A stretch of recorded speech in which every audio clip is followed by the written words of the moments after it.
இயேசு அந்த தேவனுக்கும் நமக்கு இருக்க அந்த பாவ பிரச்சனை டீல் பண்ணியிருக்கிறார். ஒரு மனிதன் இயேசுவே ஆண்டவர் ரட்சகர் சொன்னான்னா அவனை கர்த்தர் பாவியா பார்க்கற கிடையாது.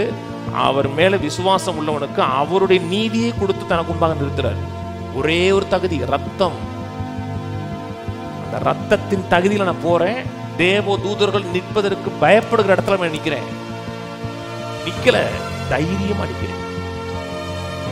என்ன கான்பிடன்ட்? நான் என் மேல கான்பிடன்ட் இல்லைங்க. அவர் செஞ்ச செயல், ரத்தம். ஒரே ஒரு வழி, இயேசுவின் மூலமா போறேன்.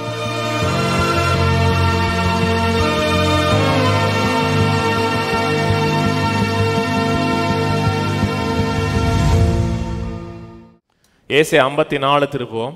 ஏசாயா 54 14ஆம் வசனத்தை வாசிக்கிறேன். ஏசாயா 54 14. நீதியினால் ஸ்திரப்பட்டிருப்பாய், கொடுமைக்கு தூரமாவாய், பயமில்லாதிருப்பாய், திகிலுக்கு தூரமாவாய், அது உன்னை அணுகுவதில்லை. இதோ உனக்கு விரோதமாய் கூட்டம் கூடினால் அது என்னாலே கூடுகிற கூட்டம் அல்ல. எவர்கள் உனக்கு விரோதமாய் கூடுகிறார்களோ அவர்கள் உன் பட்சத்தில் வருவார்கள். நீதியின் உணர்வினால் ஸ்திரப்படுகிறதை குறித்து பேசுகிறோம். எஸ்டாப்ளிஷ் இன் ரைச்சியஸ்னஸ், நீதியினால் ஸ்திரப்படுகிறதை குறித்து பேசுகிறோம். நீதிமானாக்கப்படுவது வேற, நீதியின் உணர்வினால் நிறைந்திருப்பது வேற. ரட்சிக்கப்பட்டிருக்கிறோம், என் பாவங்கள் கழுவப்பட்டிருக்கிறது, பரிசுத்தமுள்ள தேவன் என் பாவங்களை எல்லாம் மன்னித்திருக்கிறார் நினைக்கிறது நல்லது. பாவங்களை மன்னித்தது மட்டுமல்ல, எனக்கு ஒரு புதிய நிலையை கொடுத்திருக்கிறார். என்னை நீதிமானாக மாற்றியிருக்கிறார். தேவனோடு ஒரு நிலையான உறுதியான உறவை ஏற்படுத்தி கொடுத்திருக்கிறார். தேவன் என்னை பார்க்கும் பொழுது பிரியமா பார்க்கிறார். தேவனுடைய முகத்தின் வெளிச்சம் என் மேலே வீசுகிறது என்கிற உணர்வு நம்மை ஆதிக்கம் செலுத்துகிறது என்றால் அதனால் வரக்கூடிய நிறைய நன்மைகள் நம்ம வாழ்க்கையின் பங்காக மாற ஆரம்பிக்கும். நீதியினால் ஸ்திரப்பட்டிருப்பாய். ஸ்திரப்பட்டிருப்பாய்னா நிலைநிறுத்தப்பட்டிருப்பாய். எந்த காலகட்டத்திலையும் வளைய மாட்ட. சில புயல்கள், சில போராட்டங்கள் வரும் பொழுது ஒருவேளை நீதிமான் இல்லையோ, கர்த்தர் மேல கோபமா இருக்கிறாரோ, கர்த்தர் மேல கோபமா இருக்கிறதுனால தான் சில காரியங்கள் நமக்கு கொடுக்காமல் இருக்கிறாரோ என்கிற உணர்வு வந்துச்சுன்னா நீதியினால் நம்ம ஸ்திரப்படவில்லை என்ற அர்த்தம். 15 சொல்லுகிறார், உனக்கு விரோதமாக கூட்டம் கூடினால் அது என்னால் கூடுகிற கூட்டம் அல்ல. இந்த உலகத்தில் 1000 பிரச்சனைகள், போராட்டங்கள், சவால்கள் எழும்பினாலும் ஒரு காரியம் மனதில் வைக்கணும். எந்த ஒரு காரியம் எனக்கு விரோதமாக வந்தாலும் அந்த காரியம் கர்த்தரால் ஏற்பட்ட காரியம் கிடையாது. தேவன் நமக்கு விரோதமாக இல்லை, தேவன் நம் சார்பில் இருக்கிறார், நமக்காக இருக்கிறார். அப்படி இருந்தோம்னா கொடுமைக்கு தூரமாகும். இன்னைக்கு எத்தனை நல்ல கிறிஸ்தவர்கள், தேவனை தேடுகிறவர்கள், தேவனை நேசிக்கிறவர்கள், தேவனுக்காக வாழ வேண்டும் என்று நினைக்கிற மக்கள் பலதரப்பட்ட கொடுமைக்குள்ளே சிக்கியிருக்கிறார்கள். கொடுமைன்னா பல தீங்குகள் நடக்குது, விரும்பத்தகாத சம்பவங்கள் நடக்குது. அந்த விரும்பத்தகாத அந்த கொடுமை எப்படி டீல் பண்ணுவது எனக்கு தெரியலைன்னா அது உங்களுக்கு டிப்ரெஷனை ஏற்படுத்தும். அப்ரெஷன் போட்டிருக்காதுல்ல, அப்ரெஷன் இருந்துச்சுன்னா அப்ரெஷன் டிப்ரெஷனை மாற்றும், மனசோர்வு ஏற்படும். மனசோர்வு ஏற்படும் பொழுது உங்களுக்கு பயம் உண்டாக ஆரம்பிக்கும். பயத்தை டீல் பண்ணணும்னா அது திகிலாக மாற ஆரம்பிச்சிடும். அதனால் நீதியினால் ஸ்திரப்பட்டிருந்திருப்பீர்கள் என்றால், நீதியினால் ஸ்திரப்பட்டிருப்பாய், அப்புறம் என்ன சொல்லுது? இல்லை, நீதியினால் ஸ்திரப்பட்டிருப்பாய், அதுக்கப்புறம் இல்லை, நீதியினால் ஸ்திரப்பட்டிருப்பாய், அதுக்கப்புறம் இல்லை, செமிகோலன். நீதியினால் ஸ்திரப்பட்டிருப்பாய், அதுக்கப்புறம் செமிகோலன். என்ன பொழப்பில்லாம 2 கோடு போட்டு வச்சிருக்காங்க. நீதியினால் ஸ்திரப்பட்டிருப்பாய், அதுக்கப்புறம் செமிகோலன். நீதியினால் ஸ்திரப்பட்டிருந்தா என்ன அர்த்தம் என்றால் கொடுமைக்கு தூரமாக இருப்போம்னு அர்த்தம். கொடுமைக்கு தூரமாக இருப்பாய், அதுக்கப்புறம் செமிகோலன். செமிகோலன்னா சினானிமஸ் அர்த்தங்க, தெரியும் இல்லையா? செமிகோலங்கிறது இதுக்கு ஏற்ற ஒரு சினானிமஸ் அர்த்தம், அதாவது இதுக்கு ஒத்த அர்த்தம் உள்ளது. நீதியினால் ஸ்திரப்பட்டிருந்தீர்கள் என்றால் கொடுமைக்கு தூரமாவீர்கள். கொடுமைக்கு தூரமாவீர்கள் என்றால் பயமில்லாது இருப்பீர்கள். பயமில்லாது இருந்தால் திகிலுக்கு தூரமாவீர்கள். அது உங்கள் வாழ்க்கையில் அடுகவே அடுகாது. ஆனால் கர்த்தர் எனக்கு விரோதமாக இருக்கிறார், இதே சில சம்பவங்கள் நடக்கும், கர்த்தர் எனக்கு விரோதமாக இருக்கிறார், கர்த்தர் என் மேலே கோபமாக இருக்கிறார் நினைச்சோம்னா எல்லா விதமான பயம் உண்டாகும். தேவைகள் சந்திக்கப்படுமாங்க பயம் உண்டாயிரும், சுகம் உண்டாகுமாங்கிற பயம் உண்டாகிரும், திகில் பிடிக்க ஆரம்பிக்கிறோம். ஆனால் கர்த்தர் என் சார்பாக இருக்கிறார், எனக்காக இருக்கிறார், என் பட்சத்தில் இருக்கிறார்னு நினைச்சோம்னா எந்த ஒரு காரியம் வந்தாலும் அதை ஃபேஸ் பண்ண முடியும். கர்த்தர் ஒரே வார்த்தை சொல்லிட்டார், உனக்கு விரோதமாக கூடினால் அந்த கூட்டம் என்னால் கூடுகிற கூட்டம் அல்ல. தமிழில் சரியாக மொழிபெயர்க்கல, அவர்கள் உன் பட்சமாக வருவாள்னு இருக்கு. அப்படி சொல்லலை. அவர்கள் உனக்கு முன்பாக விழுந்து போவார்கள் இருக்கு. உனக்கு முன்பாக அவர்கள் தோற்கடிக்கப்படுவார்கள் இருக்கு. யார் எழும்புகிறார்களோ அவர்கள் உனக்கு முன்பாக தோற்கடிக்கப்படுவார்கள். நாம் தோற்கடிக்கப்பட மாட்டோம். தீமை நிறைந்த உலகம், இருள் நிறைந்த உலகம். யாருக்கு எப்பொழுது தீங்கு நடக்கும் என்று உலகம் எதிர்பார்க்கிற உலகம். அந்த தீமை நிறைந்த உலகத்தில் நாம் வாழுகிறோம் என்றால் ஏதோ ஒரு சம்பவம், விரும்பத்தகாத சம்பவம் நடந்துச்சுன்னா மனதில் வரக்கூடிய முதல் காரியம், இது கர்த்தரால் வரல. இது கர்த்தரால் வரலன்னு நினைச்சா தான் அதுக்கு முன்னாடி ஏற்று நிற்க முடியும். ஒருவேளை கர்த்தர் செஞ்சிருப்பாரோ, கர்த்தர் என் வாழ்க்கையில் ஏதோ ஒரு பாடத்தை சொல்லிக் கொடுப்பதற்காக கர்த்தரை அனுமதிச்சிருப்பாரோ, அப்படி நினைச்சாவே உங்களுக்கு தேவன் மேலே ஒரு நல்ல எண்ணம் இல்லைன்னு அர்த்தம். தேவன் நமக்கு எதிராக இல்லை, தேவன் நன் சார்பில் இருக்கிறார், நமக்காக இருக்கிறார். எந்த ஒரு சம்பவங்கள் நடந்தாலும் மனதில் நிறுத்த வேண்டிய முதல் காரியம், தேவனுக்கு எதிராக இல்லை, தேவன் என் சார்பாக இருக்கிறார். இந்த சம்பவம் தேவனால் வந்ததல்ல. 17 உனக்கு விரோதமாய் உருவாக்கப்படும் எந்த ஆயுதமும் வாய்க்காதே போகும், உனக்கு விரோதமாய் நியாயத்தில் எழும்பும் எந்த நாவையும் நீ குற்றப்படுத்துவாய். இது கர்த்தருடைய ஊழியக்காரரின் சுதந்திரமும் என்னால் உண்டான அவர்களுடைய நீதியுமாய் இருக்கிறது என்று கர்த்தர் சொல்லுகிறார். உனக்கு விரோதமாக உருவாக்கப்படும் எந்த ஆயுதமும் வாய்க்காது, எந்த நாவையும் குற்றப்படுத்துவாயின் இருக்கு. எந்த ஒரு மனிதனையும் குற்றப்படுத்துறது கிடையாது, எந்த ஒரு நாவையும் குற்றப்படுத்தலாம். அது என்னால் உண்டான அவர்களுடைய நீதி, என்னால் அவர்களுக்கு கிடைத்த நீதி. இது தேவன் நம்ம கொடுத்த ஒரு சுதந்திரம், ஒரு இன்ஹெரிட்டன்ஸ். எந்த நாவு வந்தாலும் சரிதான், நீ உருப்படவே மாட்ட, உன் கடன் பிரச்சனை தீரவே தீராதுன்னு சொன்னா கூட அந்த மனுஷனை கண்டம் பண்ணக்கூடாது, அந்த வார்த்தையை கண்டம் பண்ணணும். இல்லை நான் எழும்புவேன். நீதிமான் தோற்கடிக்கப்படுகிறவன் கிடையாது. நீதிமான் 7 முறை விழுந்தாலும் அவன் எழும்புவான் இருக்கு. அப்படின்னா நீதியின் உணர்வு இருந்தால் தான் எழும்ப முடியும். டாக்டர் சொல்லலாம் சுகமாகாது 3 மாசம் தான் சொன்னா கூட இல்லை, அந்த நாவை குற்றப்படுத்தணும். டாக்டரை போய் வெட்டக்கூடாது.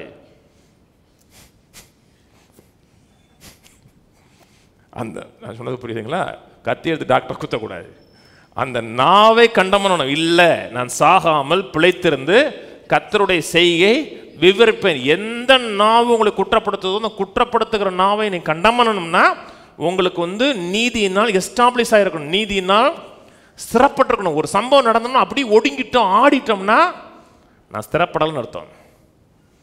எந்த சம்பவம் யாருக்கு ஒரு நிமிஷம் ஆடும், உணர்வுகள்லாம் வேற மாதிரி பேசும், மறு செகண்ட் எஸ்டாப்ளிஷ் ஆகிடணும்.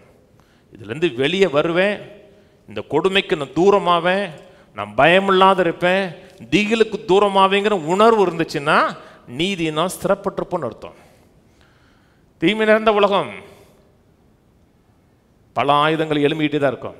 ஆனால் வாய்க்காமல் போக வேண்டும் என்றால் நீதியினால் ஸ்திரப்பட்டிருக்கணும். நம்மை கொண்டு தேவன் என்ன செய்யணும்னு நினைச்சாரோ அத்தனை நிறைவேற்றினதுக்கு அப்புறம் தான் பரலோகங்கிற எண்ணமே மனசில் வரணும். அது வரைக்கும் பரலோகத்துக்கு குறித்து பாட வேண்டிதான், பரலோகத்துக்கு பேச வேண்டிதான், பரலோகத்துக்கு அப்புறம் போய்க்கலாம். என்னுடைய வாஞ்சை என்னென்னா, எனக்கு கொஞ்சம் பேராசை பிடிச்சுவேன். ஆசையும் கிடையாது, எனக்கு பேராசை. நான் மட்டும் நல்லா இருக்கக்கூடாது, நீங்களும் நல்லா இருக்குன்னு நினைக்கிறேன். எனக்கு ஆசை இருந்துச்சுன்னா நான் நல்லா இருந்தால் போதுன்னா எனக்கு கொடுமை வரக்கூடாது, அதே மாதிரி உங்களுக்கும் வரக்கூடாது. நீங்கள் நிறைவாக இருந்தால் தாங்க எனக்கு சந்தோஷம். நிறைவாக இருக்கீங்க, கர்த்தருடைய வசனத்தில் இருக்கீங்க, ஃபோன் பண்ணி டிஸ்டர்பே பண்ணலை, நல்லா போயிட்டுருக்கீங்கன்னா ரொம்ப சூத்திரமே, சூப்பர், நல்லா போயிட்டுருக்காங்க, நிறைவாக வாழ்ந்துக்கிட்டு இருக்காங்க, வெரி குட்னு அதுதான் நான் விரும்புகிறேன். ஆனால் அந்த நீதியில் ஸ்திரப்படணும். இது குறித்து பேசும்போது முதல் காரியம் போன வாரம் சொன்னேன், இந்த நீதி நம்ம சம்பாதிச்சது கிடையாது, இது ஏர்ன் பண்ணது கிடையாது, இது ரெவலேஷனில் வருதுன்னு சொன்னேன். அதாவது நான் மாம்சத்தில் சேர்ந்த செயல்கள் மூலமாக எனக்கு வரலை, இது ஏர்ன் பண்ணது கிடையாது, இது ரெவலேஷனில் வருது. ரோமர் 1 திருப்போம். ரோமர் 1:16 கிறிஸ்துவின் சுவிசேஷத்தை குறித்து நான் வெட்கப்படேன், முன்பு யூதரிலும் பின்பு கிரேக்கரிலும் விசுவாசிக்கிறவன் எவனோ அவனுக்கு ரட்சிப்பு உண்டாவதற்கு அது தெய்வ பலனாக இருக்கிறது. விசுவாசத்தினால் நீதிமான் பிழைப்பான் எழுதியிருக்கிறபடி விசுவாசத்தினால் உண்டாகும் தேவ நீதி. எதனால் உண்டாகும் தேவ நீதி? விசுவாசத்தினால் உண்டாகும் தேவ நீதி விசுவாசத்திற்கு என்று அந்த சுவிசேஷத்தினால் வெளிப்படுத்தப்படுகிறது. சுவிசேஷத்தில் தேவ நீதி வெளிப்படுத்தப்படுகிறது. இயேசு எனக்காக என்ன செய்தார், அவர் பட்ட பாடுகள் மூலம் எனக்கு என்ன உண்டாயிருக்கிறது, எனக்கு சமாதானத்தை உண்டு பண்ணும் ஆக்கினை தீர்ப்பு அவர் மேல் வந்தது என்பதை சுவிசேஷம் நமக்கு வெளிப்படுத்துகிறது. என்ன நடந்தது என்பதை ரிவீல் பண்ணுகிறது. எவன் அந்த ரிவீல் பண்ணதை விசுவாசிக்கிறாரோ அவனுக்கு நீதி வழங்கப்படுகிறது, சம்பாதிக்கப்படுகிறதில்ல. அந்த சிலுவையில் நடந்தது குறித்த ரெவலேஷன் நீதி உண்டாகிறது. நான் செயலுக்கு அப்பாற்பட்ட விதத்தில் என் செயல்கள் ஒருவேளை நீதிமானை போல இல்லைன்னா கூட, சில நேரத்தில் எப்போவுமே இல்லைன்னா சந்தேகப்படணும், சில நேரத்தில் இல்லைன்னா கூட நான் நீதிமான் தான் விசுவாசிங்கன்னா விசுவாசம் வேலை செய்யும். விசுவாசத்தினால் சுகத்தை பெற முடியும், விசுவாசத்தினால் அற்புதத்தை பெற முடியும். நீதியினால் சிறப்பட்டிருப்போம் என்றால் நான் அனுதின வாழ்க்கைக்கு வேண்டிய விசுவாசத்தை நான் தைரியமான விதத்தில் பயன்படுத்த முடியும். சுகத்துக்கான விசுவாசம், பொருளாதார முன்னேற்றத்துக்கான விசுவாசம், இந்த காரியங்களை நான் செயல்படுத்த முடியும். ஆனால் எனக்கு வந்து செல்ஃப் காண்டம்னேஷன், அதாவது சுய குற்றப்படுத்துதல், நான் சரியில்லை அப்படிங்கிற உணர்வு வந்துச்சுன்னா விசுவாசத்தை அழிச்சிடும். என்னோட அடுத்த டாப்பிக்காக தான் இந்த சீரீஸ் முடிஞ்சோன்னா காண்டம்னேஷன் தான் பொதுக்கி போகிறேன். அதனால தான் இதை அஸ்திபாரம் போடுறேன். இதில் இல்லைன்னா எப்படி குற்ற உணர்வுலேருந்து வெளியே வரும் தெரியாது. குற்ற உணர்வு வந்துருச்சுன்னா விசுவாசம் அப்படி அரிச்சிரும், விசுவாசம் ஒன்றுமில்லாமல் போயிடும்.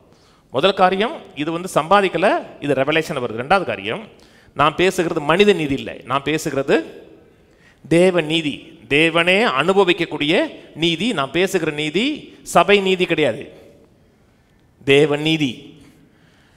ரோமர் 5க்கு திருப்புவோம். சுயநீதின்னு ஒன்று இருக்கு, தேவ நீதின்னு ஒன்று இருக்கு. தேவனுடைய பரிசுத்தம் ஒன்று இருக்கிறது, மனிதனுடைய பரிசுத்தம் ஒன்று இருக்கிறது. இன்னைக்கு அநேக மக்கள் தேவனுடைய பரிசுத்தத்தை பார்க்கலாம் தங்களுடைய பரிசுத்தத்தை நிலைநிறுத்த விரும்புகிறார்கள். அவர் கொடுத்த நீதியை பார்க்கலாம் இவர்கள் செய்த செயலின் மூலமாக வரக்கூடிய நீதியை பெருசாக நினைக்கிறார்கள். இவர்கள் செயலின் மூலமாக வரக்கூடிய நீதியின் மூலமாக தான் அவர்கள் பரலோகம் போகிறார்கள். இவர்கள் செயலின் மூலமாக வரக்கூடிய நீதியின் மூலமாக தான் சுகத்தை பெறுகிறார்கள். இவர்கள் செயலின் மூலமாக வர நீதியினால் தான் செல்வத்தை பெறுகிறார்கள் என்று நினைக்கிறார்கள். அப்படி பெறலை, அப்படி நினைக்கிறாங்க. இவங்க வந்து தேவ நீதியில் மேன்மைப்படுத்த மாட்டாங்க. தங்கள் சுய நீதி, நான் என்ன அர்ப்பணித்தேன், ஒப்பு கொடுத்தேன், என்ன விட்டேன், எதை சாப்பிடலை, எதை போடலை, அதில் தான் கவனமாக இருப்பாங்க. நான் பேசுகிறது மனித நீதி அல்ல, தேவ நீதி. ரோமர் 3:10 அந்தபடியே நீதிமான் ஒருவனாகிலும் இல்லை.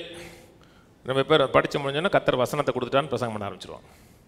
கர்த்தர் வசனம் கொடுத்துட்டார், நீதிமான் ஒருவனாயும் இல்லை, ஆமேன் அல்லேலூயா அப்படின்னு வசனம் வந்துருச்சு.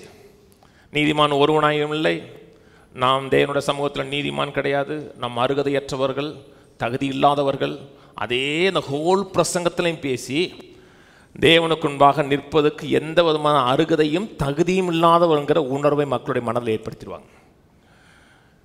ரட்சிக்கப்பட்டதுக்கு அப்புறமும் இப்பொழுது நான் முற்றிலும் தகுதி இல்லாதவனாக இருக்கிறேன், குறைவுள்ளவனாக இருக்கிறேன் அப்படின்னு நினச்சோம்னா மீட்பை குறித்து நமக்கு பெரிய அறிவு ஏற்படல் அர்த்தம்.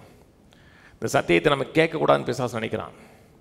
இந்த சத்தியத்தை கேட்கக்கூடாது, மக்கள் வந்து நீதியின் உணர்வில் உறுதிப்படக்கூடாது, பாவ உணர்வு, தோல்வியின் உணர்வு, கடந்த காலத்தில் செய்த தவறுகள், பிழைகள், இதையே இரவும் பகலும் சிந்திக்கணும்னு நினைக்கிறான்.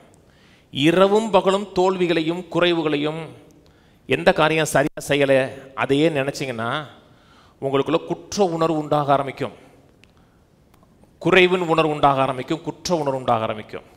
குற்ற உணர்வுலேயே கொஞ்ச நாள் ட்ராவல் பண்ணிங்கன்னா அது உங்களுக்கு விசுவாசத்தை காலி பண்ணிடும். விசுவாசத்தை காலி பண்ணிருச்சுன்னா உங்கள் வாழ்க்கையில் தேவன் ஏற்படுத்தி வைத்திருக்க ஒரு நன்மைகளையும் பெற முடியாது. நீங்கள் நிறைய மக்கள் சபைக்கு போகிற மக்கள், நல்ல மக்கள், ஆனால் அவங்க பேசுகிற பேச்சு ரொம்ப தாழ்மையாக இருக்கும். நான்லாம் ஒன்றும் இல்லையா, நான்லாம் ஒரு அர்ப்பணியா, நான்லாம் ஒரு புழு மாதிரியா, நான் செத்த நாய்யா. இந்த ஊரில் தான் ஒரு பிரசங்கர் சொன்னார், ஐயா நான் ஒரு செத்த நாயினர். இதெல்லாம் என்னென்னா கேட்கும்போது ஒரு ஆவிக்குரிய தாழ்மை மாதிரி இருக்கும். அது ஆவிக்குரிய தாழ்மைல்ல, ஆவிக்குரிய அறியாமை. அது தங்களை எந்த அளவுக்கு தாழ்த்துகிறார்களோ, தகுதி இல்லைன்னு நினைக்கிறார்களோ அந்த அளவுக்கு நான் வந்து ஆவிக்குரியல தாழ்மை நினைக்கிறாங்க. அந்த ஆவிக்குரிய தாழ்மை கிடையாது, அது அறியாமை. நமக்காக பாவமானார் இருக்கு, பாவத்துக்குரிய தண்டனை அனுபவித்தார் இருக்கு. அவர் பாவமாகி பாவத்துக்குரிய தண்டனை அனுபவித்ததுக்கு அப்புறமும் இன்றைக்கும் நான் அருகதையற்றவனாக, குறைவுள்ளவனாக, பாவியாக, அழுக்கானவனாக இருக்கிறான் என்றால் அவர் செய்த நீதி, அவர் மீட்பின் கிரியை குறித்த எனக்கு வெளிச்சம் இல்லைன்னு அர்த்தம். நான் சொன்னது புரியுதுங்களா? இன்னைக்கு நான் பாவி இல்லை, கிறிஸ்து இயேசுக்குள் தேவனுடைய நீதியா இருக்கிறேன்னு சொல்லப்பட்டிருக்கிறது. இது புரியுதோ புரியலையோ, இவர் என்ன நீதிமான் சொல்றாரு, என்னுடைய செயல்கள் நீதிமானை போல இல்லை.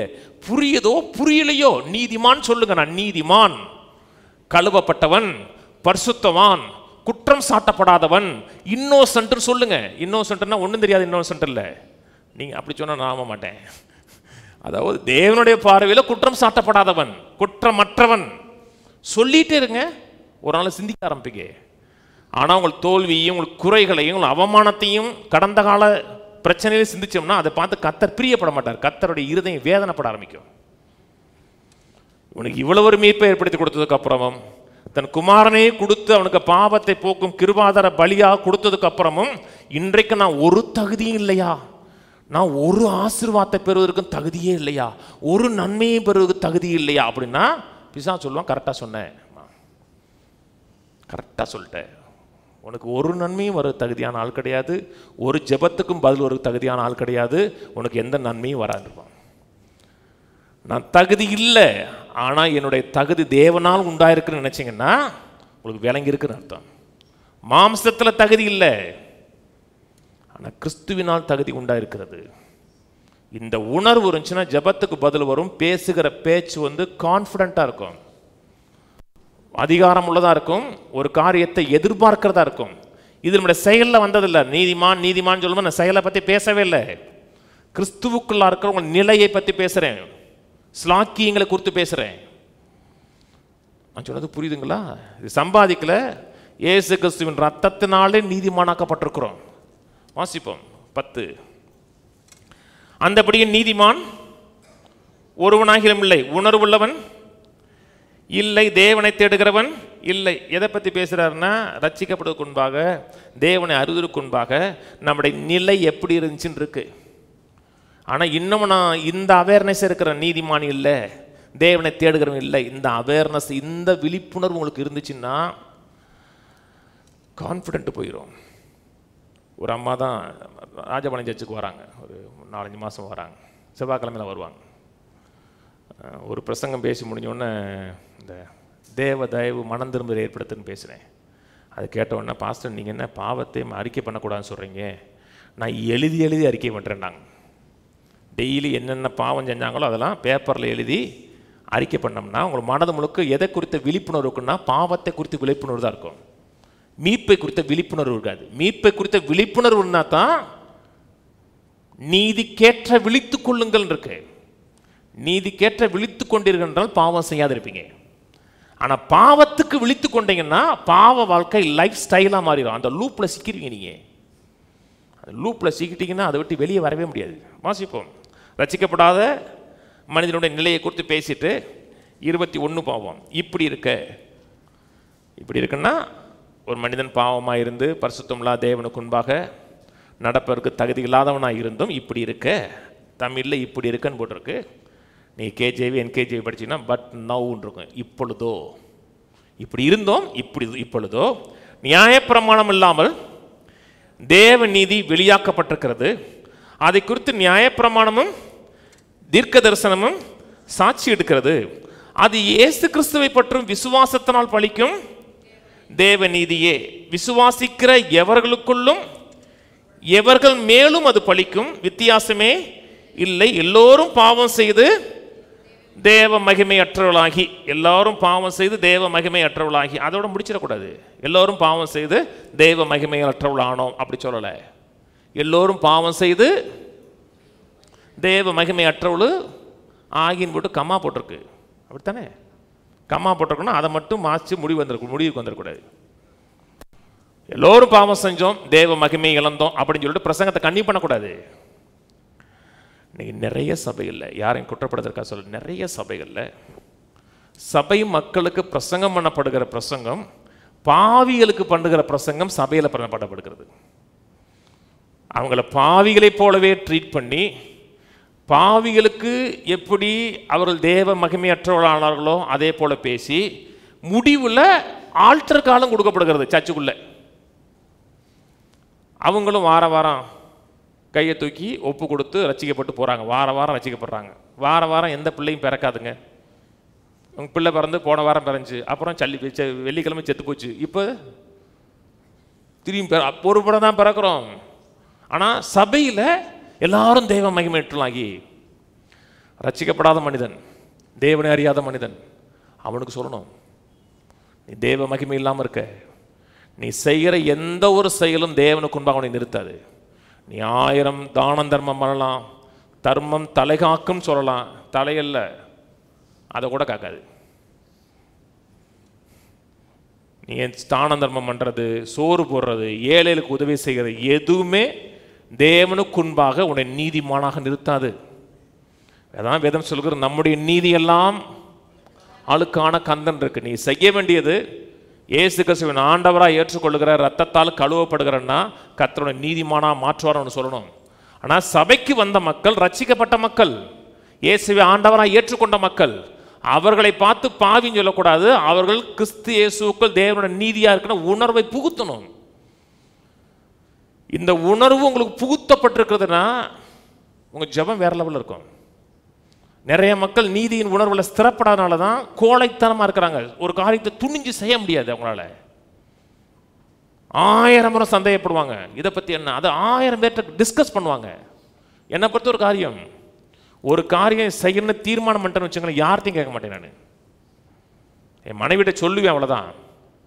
எனக்கும் தேவனுக்குள்ள காரியத்தில் இது கன்ஃபார்ம் ஆயிடுச்சுன்னா எவ்வளோ நாள் பார்த்துக்கலாமே. அது எப்போ உண்டாகனா, அந்த ரைச்சஸ்னஸ் கான்சியஸ்னஸ் தான் உண்டாகும், நீதியின் உணர்வுல தான் உண்டாகும். நம்ம சபையில் செழிப்பை பதிக்கிறோம், சுகத்தை பொதிக்கிறோம், குடும்ப வாழ்வை குறித்து பதிக்கிறோம். ஒரு திருமணம், அதை விட்டு திருமணம் பேசுகிறோம். திருமணம் பேசிக்கும் போது அம்மா தான் ஊரில் இல்லை, கேட்டிங்களா? சரி, அதுக்கு தான் நம்ம இருக்கணுங்கிறது. அப்படியே சீன் மாறிடும் டக்குன்னு. திருமணத்தை குறித்து பேசுகிறோம். சில என்ன சொல்கிறாங்கன்னா, எல்லாரும் கேட்க வேண்டிய அதி முக்கியமான காரியம் செழிப்பு கிடையாது, சுகம் கிடையாது, திருமணம் கிடையாது. எல்லாரும் கேட்க வேண்டிய முக்கியமான செய்தி ரட்சிப்பை குறித்து கேட்கணுங்கிறாங்க. நான் அதுக்கு நான் முரண்படுறேன். எல்லாரும் கேட்க வேண்டிய செய்தி ரட்சிப்பின் செய்தி இல்லை. சொன்ன உடனே தெரியும், நீங்கள் சொல்லுவீங்களே, எப்போ பார்த்தாலும் ஏதாச்சும் முரண்பாடாக பேசுவீங்க, ஏட்டி போட்டியாக பேசுவீங்க. சொல்கிறத நல்லா கவனிங்க. அது முக்கியமான செய்தி இல்லைன்னு சொல்லலை, ஆனால் எல்லாரும் கேட்க வேண்டிய முக்கியமான செய்தி அல்ல. நான் ரட்சிக்கப்பட்டிருக்கேன், ரத்தத்தால் கழுவப்பட்டிருக்கேன், என்னால் கடன்காரனுக்கு கடன் கொடுக்க முடியலன்னா நான் கேட்க வேண்டிய முக்கியமான செய்தி அது இல்லை. நான் ஏற்கனவே ரட்சிக்கப்பட்டாச்சுங்க, நான் கழுவப்பட்டாச்சுங்க, நான் மீட்கப்பட்டாச்சுங்க. நான் கேட்க வேண்டிய முக்கியமான செய்தி ரட்சிப்பு கிடையாது. நான் கேட்க வேண்டிய முக்கியமான செய்தி கடன்லேருந்து எப்படி வெளியே வரேன்னு கேட்கணும். நான் ரட்சிக்கப்பட்டிருக்கேன், ரத்தத்தால் கழுவப்பட்டிருக்கேன், இயேசு என் ரட்சகர்னு அறிந்திருக்கிறேன். ஆனால் வியாதியும் பலவீனமாக இருக்குன்னா எனக்கு ரட்சிப்பு முக்கியமான செய்தி இல்லை. அந்த ரட்சிப்புக்குள்ளே சுகம் இருக்கிறத குறித்து நான் கேட்கணும். இப்போ எனக்கு பாவம் மன்னிப்பு முக்கியமான செய்தி இல்லை. எனக்கு முக்கியமான செய்தி, நான் பாவம் மன்னிக்கப்பட்டேன், கழுவப்பட்டேன், நீதிமானாக்கப்பட்டேன். நான் சொல்றது புரியுதுங்களா? ஆனால் பாவியாக இருக்கிறான், ரட்சிக்கப்படாமல் இருக்கான், அவனுக்கு முக்கியமான செய்தி ரட்சிக்கப்படணும். ஆனால் எனக்கு முக்கியமான செய்தி அது, எனக்கு வேற செய்தி வேணும். எனக்கு என்ன தேவையோ அது குறித்து வேணும். எல்லாருக்கும் ரட்சிப்பை குறித்து பேசணும், பாவம் பண்ணி பேசணும்னா அவன் ரட்சிக்கப்பட்டிருக்கானே. அதாவது நீங்கள் சில மக்களுக்கு அவங்க என்ன தெரியுமோ தான் சொல்லுவாங்க. இந்தியா நாட்டின் பிரதமர் யார்? ராஜீவ்காந்தி. என்ன நீங்கள் எப்போ கேட்டாலும் ராஜீவ்காந்தி எழுதக்கூடாது. ராஜீவ்காந்தி போயிட்டாரு, நரசிம்மராவ் வந்தார், மன்மோகன் சிங் வந்தார், இப்போ ஐயா மோடி வந்திருக்கிறாரு. இப்போ என்ன இல்லைங்க, எனக்கு தெரிஞ்சதான் நான் சொல்லுவேன். நீ என்ன கேள்வி கேட்டாலும் என் பதில் ஒன்று தான். ஆளுக்கு ஏற்றது மாதிரி மாறும், செய்தி மாறும். நான் சொன்னது புரியுதுங்களா? அதனால தான் ஒவ்வொரு முறையும் பேசும்பொழுது ஆவியானால் வழி நடத்தப்படணும். சபைக்கு பேச வேண்டிய நீதி, நீ ரத்தத்தால் கழுவப்பட்டவன், நீதிமான், நீ சுகமானவன், நீ மீட்கப்பட்டவன் சபைக்கு சொல்லணும். சொன்னது புரியுதுங்களா? எல்லோரும் பாவம் செய்து தேவ மகிமையற்றவளாகின்னு இருக்கு. இலவசமாய் அவருடைய கிருபையினாலே கிறிஸ்து இயேசுவில் உள்ள மீட்பை குறித்து நீதிமான்கள் ஆக்கப்படுகிறார்கள். நீதிமான்கள் ஆக்கப்படுகிறார்கள். நீதினா ஜஸ்டிஃபைடுன்னு அர்த்தம், இன்னோசன்ட்னு அர்த்தம், விண்டிகேட் பண்ணப்பட்டிருக்கான்னு அர்த்தம். விண்டிகேட் பண்ணப்பட்டிருக்கான்னா இவன் குற்றம் செய்யாதவன் என்று நிரூபிக்கப்பட்டிருக்கிறான்னு அர்த்தம். வேதம் நம்மை பார்த்து நீதிமான் சொன்னால் அது அர்த்தம். தேவனுக்கு நல்ல உறவு உண்டாயிருக்கிறது, ரைட் வித் காட்னு அர்த்தம். தேவனோடு ரைட்டாக இருக்கான், தேவனோடு நல்ல உறவு இருக்குது, தேவனுக்கும் அவனுக்கும் உறவில் எந்த பிரச்சனையும் கிடையாது, பிரிவினை கிடையாதுன்னு அர்த்தம். அதான் வேதம் நீதிமான் சொல்லுது. வேதம் நீதிமான் சொல்லும், செயலை சொல்லலை. தேவனோடு எந்த அளவுக்கு நெருக்கமாக இருக்கும், தேவனுக்கும் இவனுக்கும் இடையே எந்த பிரச்சனையும் கிடையாதுன்னு அர்த்தம். குற்றம் சாட்டப்படாதவன் அர்த்தம். நான் சொன்னது புரியுதுங்களா? ஏதேன் தோட்டத்தில் முதல் மனிதன் ஆதாமுக்கும் தேவனுக்கு இடையே எந்த பிரச்சனையும் கிடையாது. தேவனோடு ரைட்டாக க்ளோஸாக இருந்தான். பாவம் செஞ்சாங்க, அந்த க்ளோஸ்னஸ் போச்சு. க்ளோஸ்னஸ் போனதுக்கப்புறம் அவனுக்கு அந்த அவமானத்தின் உணர்வு வந்துச்சு. பிறக்கிற எல்லாருமே பாவிகளாக பிறந்தார்கள். அதுக்கு தான் வேதம் சொல்லுகிறது, நீதிமான் ஒருவனும் இல்லை. அந்த சந்ததியில் பிறந்த நீதிமான் ஒருவனும் கிடையாது. எந்த நற்கிரியை செஞ்சாலும் நீதிமான் ஒருத்தனும் கிடையாது. மனிதன் எவ்வளவு கிரியை செஞ்சாலும் அந்த கிரியை தேவனுக்கு முன்பாக எடுபடாது. அதனால தான் கிரியை செஞ்சு நீதிமானாக விரும்பினீங்கன்னா 10 கற்பனை பிடினார். 10 கற்பனை பிடி, இதை செஞ்சால் நீதிமானாயிலாண்டாரு. ஆனால் ஒருவனும் செயலின் மூலமாக நியாயப்பிரமாணத்தின் கிரியினாலே தேவனுக்கு முன்பாக நீதிமானாக்கப்பட முடியாதுங்கிறதுக்காக நீங்கள் இது காஸ்பல் நான் பேசுறது. சுவிசேஷத்தில் தேவ நீதி வெளிப்படுது இல்லையா? ஒருவனும் தன் செய்கிற செயல்களால் நீதிமானாக்கப்பட முடியாது. நீங்கள் எவ்வளவு முயற்சி செய்தாலும் தோல்வியடைவீங்க. அப்படி தான் அதை டிசைன் பண்ணப்பட்டுச்சு. எவ்வளவு முயற்சி செய்தாலும் முடிவில் தோல்வி அடைஞ்சிடணும். தோல்வி அடைஞ்சு தன் மேலே நம்பிக்கை இல்லாமல் ரட்சகரை கூப்பிடணும்.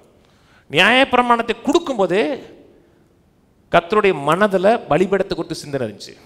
யாத்திரை 20 படிச்சு பாருங்க. 10 கற்பனை சொல்றாரு, முடிஞ்ச உடனே எங்கே போய் முடியும்னா பலிபீடத்தில் தான் முடியும்.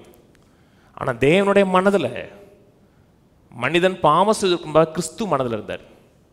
மனிதன் பாவம் செய்வான், அவன் பாவத்தை போக்க நீதிபரராகிய பரிசுத்தம் உள்ளவர் பாவம் செய்யாதவரை அவர் அனுப்புவேன், அவர் மேலே உலகத்தின் பாவங்களும் பாவத்துக்குரிய தண்டனை அவர் மேலே சுமற்றப்படும், அவர் பாவத்தை டோட்டலாக டீல் பண்ணிடுவார். இன்னைக்கு மனிதனுக்கும் தேவனுக்கிடையே பிரச்சனை வந்து பாவம் இல்லை, பாவம் டீல் பண்ணப்பட்டிருக்கிறது. நான் சொன்னது புரியுதுங்களா? இன்னைக்கு பாவம் பிரச்சனை இல்லைங்க. நான் சொன்னது புரியுதுங்க? இன்னைக்கு பாவம் இல்லை, பாவத்துக்கு தீர்மானம் ஒரு சொல்யூஷன் உண்டாயிருக்கிறது. அந்த சொல்யூஷனை எடுக்கலங்கிறது தான் பிரச்சனை. நான் சொன்னது புரியுதுங்களா? இயேசு அந்த தேவனுக்கும் நமக்கு இருக்க அந்த பாவ பிரச்சனை டீல் பண்ணியிருக்கிறார். இப்போ ஒரு மனிதன் இயேசுவே ஆண்டவர் ரட்சகர்னு சொன்னான்னா அவனை கர்த்தர் வந்து பாவியாக பார்க்கற கிடையாது. அவர் மேலே விசுவாசம் உள்ளவனுக்கு அவருடைய நீதியை கொடுத்து தனக்கு முன்பாக நிறுத்துறார். இது முழுக்க முழுக்க செயல் அல்ல, இவனுடைய செயலினால் வந்ததல்ல, அவருடைய செயலை விசுவாசத்தினால் வந்தது. கையில் வந்து சொல்லுவோம், நான் இயேசு கிறிஸ்துவின் இரத்தத்தினாலே நீதிமானாக்கப்பட்டிருக்கிறேன். இயேசு கிறிஸ்துவின் மூலமாக பிதாவாகிய தேவனோடு ஒரு நல்ல ஆரோக்கியமான உறவு உண்டாயிருக்கிறது. நான் பாவி அல்ல, கிறிஸ்து இயேசுவுக்குள் தேவனுடைய நீதியாயிருக்கிறேன். ஆமென். இதை இதுவரை கேட்காத ஜனங்களுக்கு புதுமையாக இருக்கும். இங்கே வளர்ந்தோம்னா புதுமையாக இருக்காது.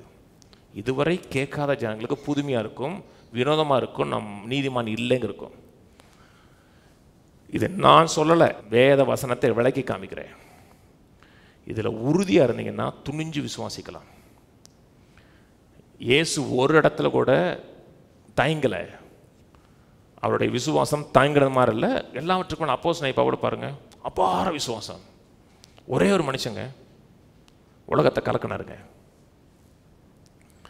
இன்னைக்கு சோசியல் மீடியா இருக்குது, எல்லாத்துலேயும் நம்ம போகிறோம், ட்விட்டரில் ஃபேஸ்புக் எல்லாம் போகிறோம். அந்த மனுஷன் காலத்தில் ஒன்றுமே கிடையாது.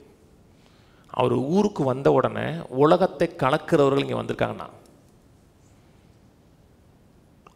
அவ்வளவு தாக்கம். ஏன்னா அந்த மனுஷனுக்கு வந்து இந்த உணர்வு அதிகரிச்சு. எந்த ஒரு காரியம் தடை செய்யாது, இழுக்காதுங்க. நான் நீதிமான், தேவனுக்கும் எனக்கும் இடையே உறவு ரைட்டாக இருக்குது, எந்த பிரச்சனையும் கிடையாது, தேவனுக்கு இடையே ஒரு சின்ன நெருடல் கிடையாது நினச்சிங்கன்னா துணிஞ்சு விசுவாசிக்கலாம். ஏசு என்ன கான்ஃபிடென்ட்டுங்க இயேசுவுக்கு. செத்து 4 நாள் ஆச்சுங்கிறாங்க. நம்மனா அப்படி 4 நாள் ஆச்சா, முதல்ல சொல்லிடக்கூடாது அப்படிம்போ. நான் 4 மணி நேரம் தான் ஆச்சு வைப்பேன். கான்ஃபிடென்ட்டு லாசருவை வெளியே வாங்குறது.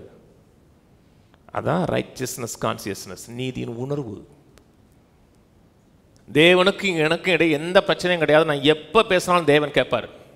அதெல்லாம் சொல்கிறார், பிதாவே நான் எப்பொழுது ஜெபித்தாலும் எனக்கு செவி கொடுக்கிறேன் என்று அறிந்திருக்கிறேன். அந்த அந்த அறிந்திருக்கிறது தான் கான்ஃபிடென்ட்டு.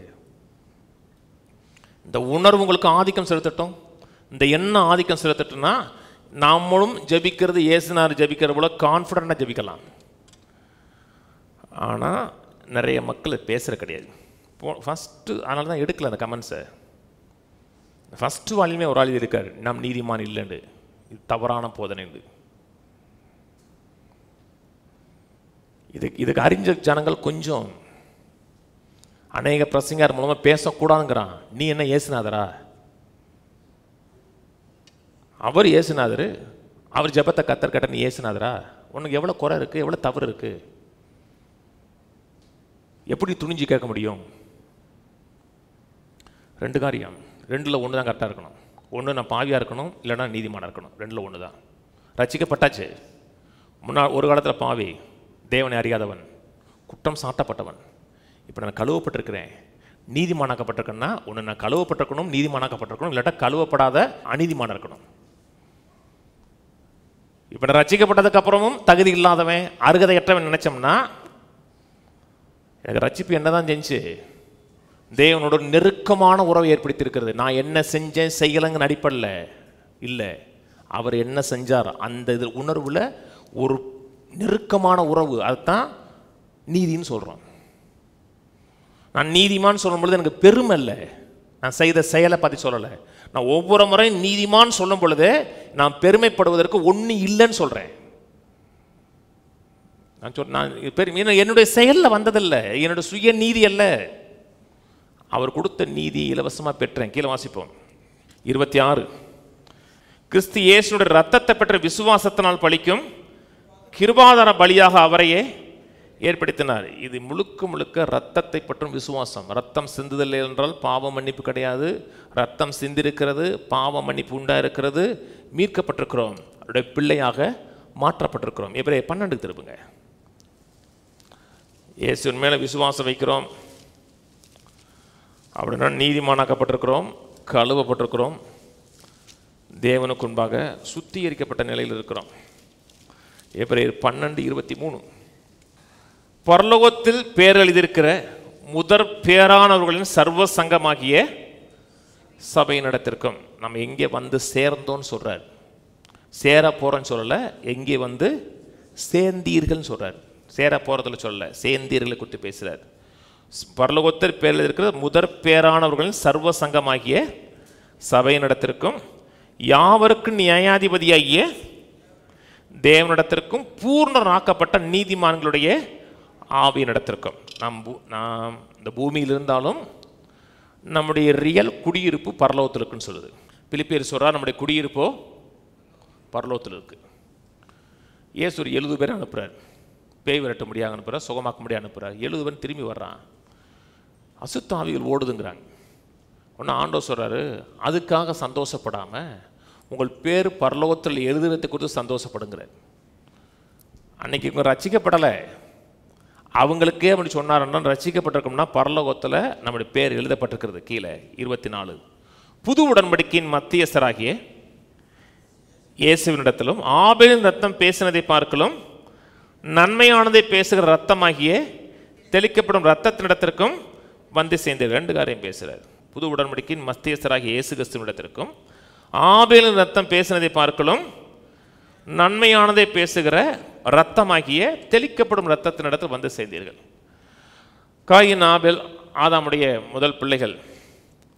ஒருவனுடைய காணிக்கை கர்த்தர் ஏற்றுக்கொள்கிறார், ஒருத்தனுடைய காணிக்கை கர்த்தர் ஏற்றுக்கொள்ளலை. ஒருவன் ரத்தத்தின் அடிப்படையில் போகிறான், ஒருவன் சுய கிரியின் அடிப்படையில் போகிறான். ஒருவன் பலியின் மூலமாக போகிறான், ஒருவன் பலி இல்லாத ரத்தம் இல்லாத காய்கறி அடிப்படையில் போகிறான். வேதத்தில் முதல் முறையாக அங்கே தான் ரத்தங்கிற வார்த்தை வருது. முதல் முறையாக அங்கே தான் ரத்தம் வருது. முதல் முறையாக ரத்தம் வருகிற இடத்துல ரத்தம் பேசுகிறதுன்னு இருக்கு. இன்னைக்கு ரத்தம் பேச தெரியுமா? ஒரு கொலையை எப்படி கண்டுபிடிக்கிறாங்க? ரத்தம் ஒரு பொட்டு ரத்தம் அந்த இடத்துல இருந்துச்சா கொஞ்ச நாள் கண்டுபிடிச்சிருவாங்க. யார் எங்கே எதுக்கு மூலமாக எல்லாம் கண்டுபிடிச்சிருவாங்க. ரத்தம் இன்றைக்கும் பேசுது, அன்னைக்கு ரத்தம் பேசுச்சு. ஏன் கொலை செஞ்சான்? இவனுடைய செயலை பார்க்கலாம் அவனுடைய செயல் நல்லா இருக்கு, தேவன் ஏற்றுக்கொண்டிருக்கிறாரு, அவனை அங்கீகரித்திருக்கிறாரு. அதனால் அவன் மேலே ஒரு பொறாமை. உங்கள் இருதயத்தில் பொறாமை இருக்குன்னா உள்ளத்தில் கொலை இருக்குன்னு அர்த்தம். யார் மேலேயும் பொறாமப்படாதீங்க. நல்லா இருக்கானா சந்தோஷப்படுங்க. நம்ம சகோதரன் தானே, நல்லா ரெண்டு போறா, சந்தோஷப்படுங்க. அவனை ஆசீர்வதிச்சிருக்கான்னு சந்தோஷப்படுங்க. அவனை கொலை செஞ்சிடான். கொலை சொன்னால் கர்த்தர் கேட்குறார், உன் சகோதரனாகிய ஆபேல் ரத்தம், ஆபேல் எங்கேன்னு கேட்டோன்னே காயின்னு சொல்கிறான், நான் அவனுக்கு காவலாளியோ பேசுகிறான். கான்ஃபிடண்ட்டாக பேசுகிறாங்க. அண்ணாவே, நீ உன் சகோதரனுடைய ரத்தம் என்னை நோக்கி கூப்பிடுகிறதுனாரு. முதல் முறையாக ரத்தம் பேசுகிறதுங்கிறாரு. இன்னைக்கு இயேசுவின் ரத்தம் தேவனை நோக்கி பேசுகிறது. அதனால தான் தெளிக்கு பேசுகிற ரத்தமாகிய தெளிக்கப்படும் ரத்தத்தின் இன்னைக்கு ரத்தம் பேசுது பரலோகத்தில். அந்த ரத்தம் பழிவாங்குதல் பேசலை, நமக்கு தண்டனை கொடுக்குன்னு பேசலை, நமக்கு தண்டனை வரக்கூடாதுங்கிறக்காக தான் குமாரன் அனுப்பினார். குமாரன் மேலே பாவத்தை வைச்சார், பாவத்துக்கு தண்டனை வைச்சார். இன்னைக்கு தேவன் நம்மை தண்டிக்க வேணும்னு ரத்தம் பேசலை. ஒவ்வொரு முறையும் தேவ சமூகத்தில் பேசும்போது நீதிமான் வர்றான்னு பேசுது, பரிசுத்தவன் வர்றான்னு பேசுது, கழுவப்பட்டவன் வர்றான்னு பேசுது, ஆசீர்வதிக்கப்பட வேண்டியவன் பேசுகிறது. அது பேசல, பேசிக்கிட்டே இருக்கு. அது என்ன பேசுதோ அதே நீங்களும் பேசுகிறீர்கள் என்றால், உங்களுடைய பேச்சும் ரத்தத்தின் பேச்சு ஒன்றா இருக்கிறது என்றால் ஈஸியாக பதிலை பெற முடியும். எபிரேயர் 3 சொல்லுகிறது, நாம் அறிக்கை பண்ணுகிற அறிக்கைகளின் பிரதான ஆசாரியன் இருக்கு. ரத்தம் என்ன சொல்லுகிறதோ அதே பேசுங்க. நான் நீதிமான், கழுவப்பட்டவன், சுத்திகரிக்கப்பட்டவன், இந்த உணர்வே பேசுங்க. ஒரு நாள் அந்த உணர்வு டாமினேட் பண்ணும். நடு ராத்திரில் எந்திரிச்சு வரும்போது கூட நான் நீதிமான்கிற கான்ஃபிடென்ட் இருக்கும். ஒருவேளை காலையில் தவறு செஞ்சால் கூட இருக்கும். ஆக தவறு செய்யுங்கன்னு சொல்லலை, நான் சொன்னது போய் கேட்ட உடனே போய் சீட்டாட போங்கன்னு சொல்லலை, நான் நீதிமான் சீட்டாட போகிறேன். இந்த அப்போனா அந்த கேட்டுட்டு இங்கே கேட்டுட்டு இங்கே போயிடுச்சுன்னு அர்த்தம். அதனால தான் எஸ்டாப்ளிஷ் ஆகிறது. கேட்கறது இல்லை, உணர்வு. உணர்வு இருந்துச்சுன்னா உங்களுக்கு வேறு மாதிரி வாழ வைக்கும். ரோமர் 3 வாங்க. என்னுடைய நன்மை என்ன செய்யணும்னு சொல்கிறேங்க, கவனிச்சிட்டே பாருங்கள். இதில் ட்ராவல் பண்ணுவோம், என்னுடைய நன்மைகள் என்ன காமிப்போம். இன்றைக்கும் பரலோகத்தில் கிருபாசனத்தில் ரத்தம் தொடர்ந்து பேசுது. வாசிப்போம். 24 இலவசமாய் அவருடைய கிருபையினாலே கிறிஸ்து இயேசுவுள்ள மீட்பை கொண்டு நீதிமான்களாக ஆக்கப்படுகிறார்கள். தேவன் பொறுமையாக இருந்த முற்காலத்தில் நடந்த பாவங்களை தாம் பொறுத்து கொண்டதை குறித்து தம்முடைய நீதியை காண்பிக்கும் பொருட்டாகவும், தாம் நீதி உள்ளவரும் இயேசுவினிடத்தில் விசுவாசமாய் இருக்கிறவன் நீதிமான் ஆக்கிறவருமாய் விளங்கும்படி இக்காலத்தில் தமது நீதியை காண்பிக்கும் பொருட்டாகவும், கிறிஸ்து இயேசுவினுடைய இரத்தத்தை பற்றி விசுவாசத்தினால் பலிக்கும் கிருபாதார பலியாக அவர் ஏற்படுத்தினார். அவர் ஒரு பலியாக ஏற்படுத்தினார். பழைய ஏற்பாட்டில் பலி இருந்துச்சு. பழைய ஏற்பாட்டு பலி ஒரு நாளும் பாவத்தை முற்றிலுமாக ஒரே அடியாக நீக்கி போடலை. இனிமே பலி செலுத்த வேண்டிய அவசியம் கிடையாது, அப்படி நீக்கி போடலை. எபிரேயர் 10 சொல்றாரு, ஒரே பலியினாலே பரிசுத்தமாக்கப்படுவதில்லை உங்களை என்னையும் என்றென்றைக்கும் பூர்ணப்படுத்தியிருக்கிறான் இருக்கு. கவனிக்கிறீங்க? அந்த பழைய ஏற்பாட்டு ரத்தம் ஒரு வருஷம் உங்களுக்கு பூர்ணப்படுத்துச்சு. ஒரு வருஷம் உங்களுக்கு பூர்ணப்படுத்திச்சுன்னா ஒரு வருஷம் ஜெபத்துக்கு பதில் வரும். ஒரு வருஷம் எதிரிகள் வந்தால் கூட எதிரிகள் தேசத்துக்குள்ளே வர முடியாது. படிச்சிருக்கீங்க? பலி செலுத்தும் போதெல்லாம் வெற்றி உண்டாச்சு. எப்போ சிறையிருப்புக்கு போனாங்க? பலி செலுத்துறது தடை செய்யப்பட்டுச்சு, பலிபீடம் தற்கப்பட்டது. திரும்பி எப்போ வெற்றிக்கு வருகிறார்கள்? பலிபீடம் செப்பனிடப்படுகிறது, பலி செலுத்தப்படுகிறது. அந்த ஒரு வருஷம் உங்களுக்கு ஆசீர்வாதத்தில் நிறைவுள்ள சம்பூர்ணத்தில் வாழலாம். ஒரு வருஷம் பூர்ணப்படுத்துச்சு. இன்னைக்கு இயேசுவின் ரத்தம் ஒரு வருஷம் பூர்ணப்படுத்தலை, என்றென்றைக்கும்னா நித்தியமா பூர்ணப்படுத்தியிருக்குன்னா நித்தியமா வெற்றியோடு வாழலாம். கொடுமை அணுகாது, திகிலுக்கு தூரமாகும். ஆனால் அந்த உணர்வு இல்லை, நான் சரியில்லையோ, நான் ஒழுங்காக ஜெபம் பண்ணலையோ, அதனால தான் என் குடும்பத்தில் இவ்வளோ கஷ்டம் நடக்குதோ அப்படின்னு நினச்சிங்கன்னா நீதியின் உணர்வுள்ள நீங்கள் எஸ்டாப்ளிஷ் ஆகுதுன்னு அர்த்தம். நல்லா கவனிங்க. ஒரு சிஸ்டர் இங்கே இருக்காங்க, அந்த தஞ்சாவூர் தாண்டி மன்னார்குடி. எந்த சர்ச்சுக்கும் போகாமல் இருந்தாங்க. சிஸ்டர் தயவுசெய்து சர்ச்சுக்கு போகணும், ஆன்லைன்லேயே இருக்கக்கூடாது, கட்டாயம் ஒரு சர்ச்சில் இருக்கணும். நல்ல சத்தியமாக அந்த ஊரில் சர்ச்சு தெரியல, சில ஊர்னு தெரியும், பிரசங்கத்தை கேட்கக்கூடிய ஆட்கள் இருக்காங்க. அங்கே போகணும் கரெக்டாக கைட் பண்ணிட்டுருவேன். அங்கே ஒன்றுமே தெரியல, கட்டாயம் சர்ச்சுக்கு போகணுன்னா பாஸ் நான் போனேன். போயிட்டு கேட்டதை சரி பண்ணுறதுக்கு 3 வாரம் ஆகுது பாசங்கிறாங்க. குற்ற உணர்வு வந்துருச்சுன்னா கான்ஃபிடென்ட் போயிடும். இத்தனை நாள் ஆண்டவரோட க்ளோஸாக பழகினவங்க ஆதாம் ஏவாளும் ஒரு நாள் கர்த்தருடைய சத்தத்தை கேட்டு சொல்கிறான், அவனுடைய சத்தத்தை கேட்டு பயந்து ஒளிந்து கொண்டேங்கிறான். உடனே கர்த்தர் என்ன சொன்னார்?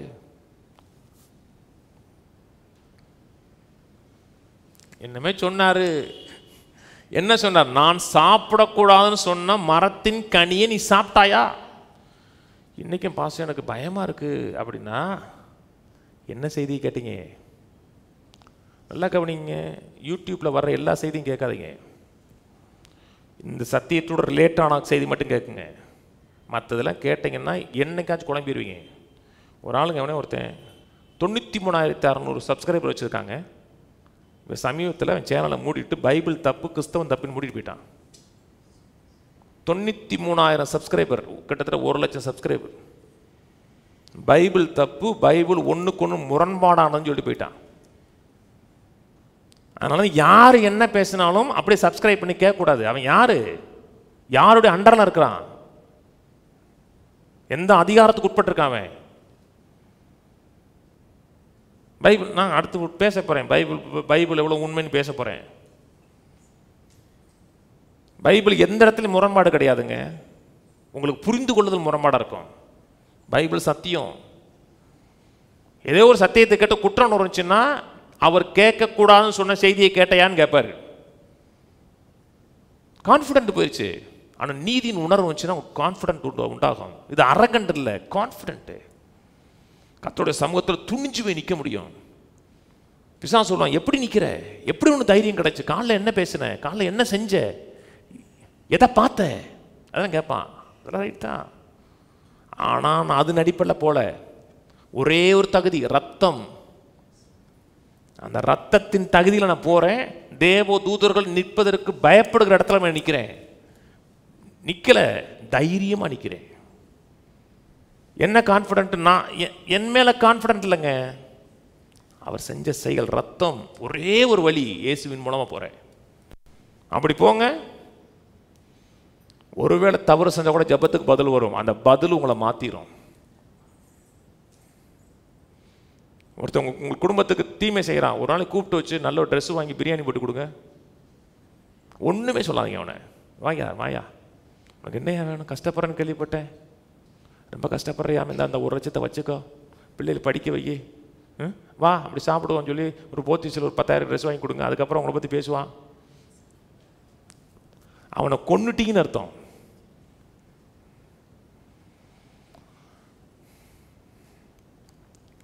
இந்த உணர்வு, நீதியின் உணர்வு, அதான் நம்ம வாழ வைக்கும்.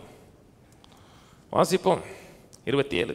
இப்படி இருக்க மேன்மை பாராட்டல் எங்கே? இங்கே மேன்மை பாராட்டுறதுக்கு வேலையே கிடையாது. நான் நீதிமான் சொல்லும் பொழுது என்னுடைய செயலை குறித்து பேசலை, இது சுய நீதியை பற்றி பேசலை. மேன்மை பாராட்டல் எங்கே? அது நீக்கப்பட்டது. எந்த பிரமாணத்தினாலே? கிரியா பிரமாணத்தினாலேயா? அல்ல, விசுவாச பிரமாணத்தினாலேயே. ஆதலால் மனுஷன் நியாயப்பிரமாணத்தின் கிரியைகள் இல்லாமல் விசுவாசத்தினாலே நீதிமானாக்கப்படுகிறான் என்று தீர்க்கிறோம். கிரியினால் அல்ல, விசுவாசத்தினாலே. விசுவாசம்னா அவர் என்ன செஞ்சாரோ அந்த செயலினாலே நீதிமானாக்கப்படுகிறோம். இது முதல் காரியம். முதல் காரியம் என்ன? கவனிச்சுப்பாங்க. முதல் காரியம் இது ரெவலேஷனில் வர்றது, சம்பாதிக்கலை. 2வது காரியம் நான் பேசுறது, இது மனித நீதி இல்லை, தேவ நீதி. அப்போஸ்தலனாகிய பவுல் சொல்கிறார், வாசிங்களேன், பிலிப்பியர் 3:5 நான் 8ஆம் நாளில் விருத்த சேதனம் அடைந்தவன், இஸ்ரவேல் வம்சத்தான், பென்யமீன் கோத்திரத்தான், எபிரேயரில் பிறந்த எபிரேயன், நியாயப்பிரமாணத்தின்படி பரிசேயன். இதுதான் அந்த இது. 8ஆம் நாளில் விருத்த சேதனம் அடைந்தவன், இஸ்ரவேல் வம்சத்தான், அதில் பென்யமீன் கோத்திரத்தான், எபிரேயரில் பிறந்த. எபிரேயரில் பிறந்தவன் யாரு? எபிரேயன் தான். அப்போ எபிரேயரில் பிறந்த எபிரேயன் என்ன அப்படின்னா, நான் பெந்தகோஸ்தே கிடையாது, பெந்தகோஸ்தே. அப்படிப்பட்ட ஆள். வெறும் பெந்தகோஸ்தே இல்லை, பெந்தகோஸ்தே. அப்படி அக்மார்க்கு பெந்தகோஸ்தே. எபிரேயரில் பிறந்த எபிரேயன், நியாயப்பிரமாணத்தின்படி பரிசேயன், பக்தி வைராக்கியத்தின்படி சபையை துன்பப்படுத்தினவன், நியாயப்பிரமாணத்துக்குரிய நீதியின்படி குற்றம் சாட்டப்படாதவன். ஆகிலும் எனக்கு லாபமாக இருந்தவைகள் எவைகளோ அவைகள் கிறிஸ்துவுக்காக நஷ்டம் என்று எண்ணினேன். அது மாத்திரமல்ல, என் கர்த்தராகிய கிறிஸ்து இயேசுவை அறிகிற அறிவின் மேன்மைக்காக எல்லாவற்றையும் நஷ்டம் என்று எண்ணிக்கொள்கிறேன். நான் கிறிஸ்துவை ஆதாயப்படுத்திக் கொள்ளும்படிக்கு நியாயப்பிரமாணத்தினால் வருகிற சுயநீதியை உடையவனாயிராமல் கிறிஸ்துவை பற்றும் விசுவாசத்தினால் வருகிறதும் விசுவாசம் மூலமாய் தேவனால் உண்டாயிருக்குமான நீதியை உடையவனாயிருந்து கிறிஸ்துவுக்குள் இருக்கிறவன் என்று காணப்படும்படிக்கு. ஒரு காரியம் பேசுகிற, சுயநீதியை உடையவனாய் இராமல் கிறிஸ்துவை பற்றும் விசுவாசத்தினால் வருகிறதும் விசுவாசம் மூலமாய் தேவனால் உண்டாயிருக்கிறதுமான நீதி. வித்தியாசப்படுத்தல. ஒன்று சுயநீதி, இன்னொன்று தேவனால் உண்டாயிருக்க நீதி. இது ரெண்டாவது காரியம். மூணாவது காரியம், ரெண்டாவது காரியத்துடைய அக்கா மாதிரி, இது ட்வின் சிஸ்டர் மாதிரி. இது மூணாவது காரியம், இந்த நீதி கிரியினால் வருவது கிடையாது, விசுவாசத்தினால் வருகிறது. விளக்கி சொல்றேன். நீங்க செஞ்ச செயலினால நீதிமானாக்கப்பட முடியாது, அப்படித்தானே? எளிமையா சொல்றேன், நீங்க செஞ்ச செயலினால ரட்சிக்கப்பட முடியாது. நீதியை விட்டுருங்க. நீங்க செஞ்ச செயலினால ரட்சிக்கப்பட முடியாது. அதை விசுவாசிக்கிறீங்களா? விசுவாசிக்கிறோம். எல்லா சபை மக்களும் விசுவாசிக்கிறாங்க. அப்புறம் எப்படி நீங்க செய்கிற செயலினாலே சுகத்தை பெற முடியும்னு நினைக்கிறீங்க? நீங்க செய்கிற செயலினால ஆசீர்வாதத்தை பெற முடியும்னு நினைக்கிறீங்க? நீங்க செய்கிற செயலினால அற்புதத்தை பெற முடியும்னு நினைக்கிறீங்க? எப்படி செயலினாலே நீதிமானாக்கப்பட முடியவில்லையோ அதே போல செயலினாலே சுகத்தை பெற முடியாது. சுகம் பெறுவதற்கு நான் என்னமே இதை செய்ய போறேன், செயலின் மூலமாக தேவனிடத்தில் எதையும் பெற முடியாது. கிருபையினால விசுவாசத்தை கொண்டு ரட்சிக்கப்படுகிறோம், கிருபையினால விசுவாசத்தை கொண்டு சுகமாகிறோம், கிருபையினால் விசுவாசத்தை கொண்டு செழிப்படைகிறோம், கிருபையினால விசுவாசத்தை கொண்டு தேவனால் யூஸ் பண்ணப்படுகிறோம். இங்கே வந்து நான் நிற்கிறேன், நான் உத்தமே சன்மார்க்கே நல்லவங்கிறா நிற்கிறேன். நல்லா கவனிங்க, நல்லவன் தாங்க, உத்தமன் தான். ஓரளவுக்கு ஒரு சாதாரண மனுஷன் எதிர்பார்க்கிற அத்தனை ஸ்டாண்டர்ட் என்கிட்ட இருக்கு. என்னை பார்த்து எந்த பேட் ரிமார்க்கும் எங்கே நீ எடுக்க முடியாது. கடவுளுக்கு கிருபையினால ஒரு நல்ல வாழ்க்கை தான் வாழ்கிறேன். ஆனால் அதனால தான் நிற்கிறேன்னு கேட்டோம்னா கிடையாது. நான் பயன்படுத்தப்படுவது என்கிட்ட ஒரு சொந்தக்காரன் கேட்டாங்க, தம்பி கர்த்தர் இவ்வளோ தூரம் யூஸ் பண்ணுறதுக்கு நீங்கள் எவ்வளோ ஒப்பு கொடுத்துருக்கணும்? ஒன்றும் இல்லையே, ஒன்றுமே ஒப்பு கொடுக்கலையே,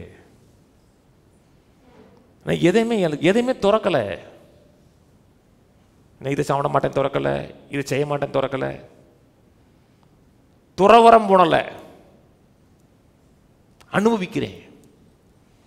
அதை நான் கவனிங்க, நான் யூஸ் பண்ணப்படுகிறேன்னா ஒரே ஒரு காரியம், கர்த்தருடைய கிருபை. சில நேரத்தில் யார்கிட்டயும் கோபமாக பேசியிருப்பேன், அவங்க செய்கிற காரியம் அவங்க செய்கிற காரியம் பிடிக்காம கோபமாக பேசியிருப்பேன். அடுத்த நிமிஷம் ஃபோன் வரும், ஐயா ஜெபம் பண்ணுங்கன்னு. ஜெபம் பண்ணியிருக்கேன், சோமா இருக்கான், இப்போ தானே கோவப்பட்டீங்க, நான் என்னால் யூஸ் பண்ணப்படலைன்னு. அப்பொழுது கூட நான் கிறிஸ்து இயேசுக்குள் தேவனோட நீதியாக இருக்கிறேன். நான் ஜெபம் பண்ணால் பதில் உண்டாகும் கான்ஃபிடென்ட் இருக்கு எனக்கு இருக்கு. ட்ரை பண்ணலை, ஜெபம் பண்ணி விடுவோண்டு. ஒரு மனுஷங்க, ஒரு தேவ மனுஷங்க, உங்கள் சொந்தக்காரருக்குன்னு சொல்லியிருக்கேன், உங்கள் சபைக்கு வந்துடுற ஒரு விசுவாசி, பிரெயின் டியூமர். உங்களுக்கு அந்த கட்டியை ஆப்ரேஷன் பண்ணுறாங்க. பிரெயின் டியூமர் ஆப்ரேஷன் பண்ணுறது கஷ்டம், ஏன்னா ஒரு நரம்பும் போச்சா முடிஞ்சிடும். நிறைய நேரம் பண்ணுறாங்க, 5-6 மணி நேரத்துக்கு மேலே. சில ஆப்ரேஷன்லாம் 10-12 மணி நேரம்லாம் போகும். சில ஆப்ரேஷன்லாம் அதை வச்சு பிரிக்கவே முடியல அவங்களால.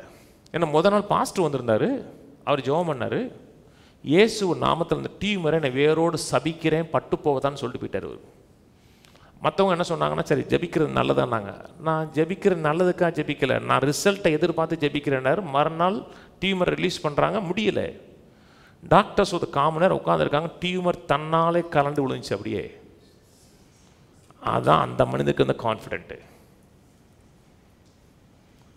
நீங்கள் யாருங்கிறதுனால இல்லை, உங்களுக்குள்ள இருக்கிறவ யாருங்கிறதா முக்கியம்.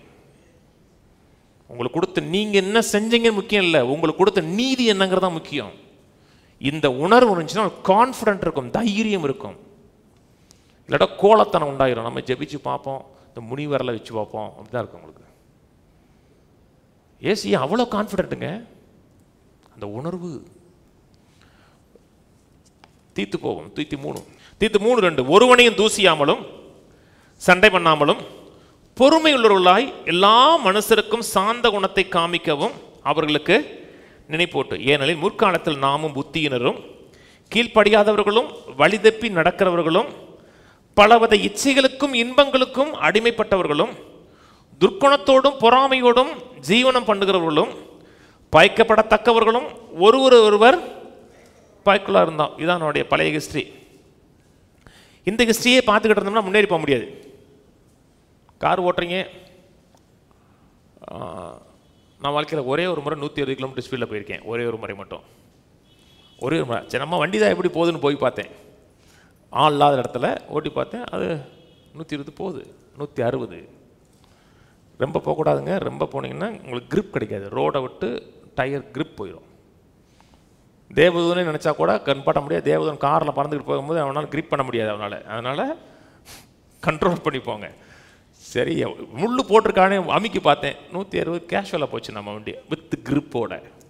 அப்படி வேகமாக போகும்போது அந்த மேலே இருக்கிற கண்ணாடி நீ பார்க்கவே கூடாது. அந்த ரியர் வியூ மிரர் இருக்கு பார்த்தீங்களா, கண்ணாடி, பெரிய கண்ணாடி இருக்குது. பெரிய கண்ணாடிக்கு சின்ன கண்ணாடி இருக்குல்ல, அந்த கண்ணாடி பார்க்கவே கூடாது. நீங்கள் அந்த கண்ணாடியை பார்த்துட்டு வேகமாக போனீங்கன்னா ரொம்ப வேகமாக போயிடுவீங்க. நீங்கள்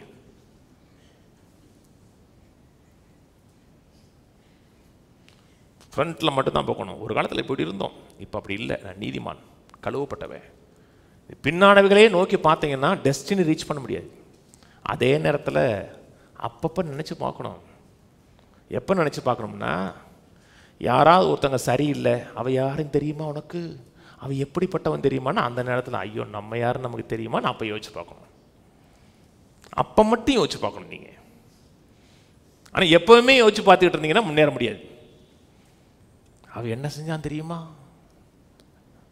வேணாம் கீழே.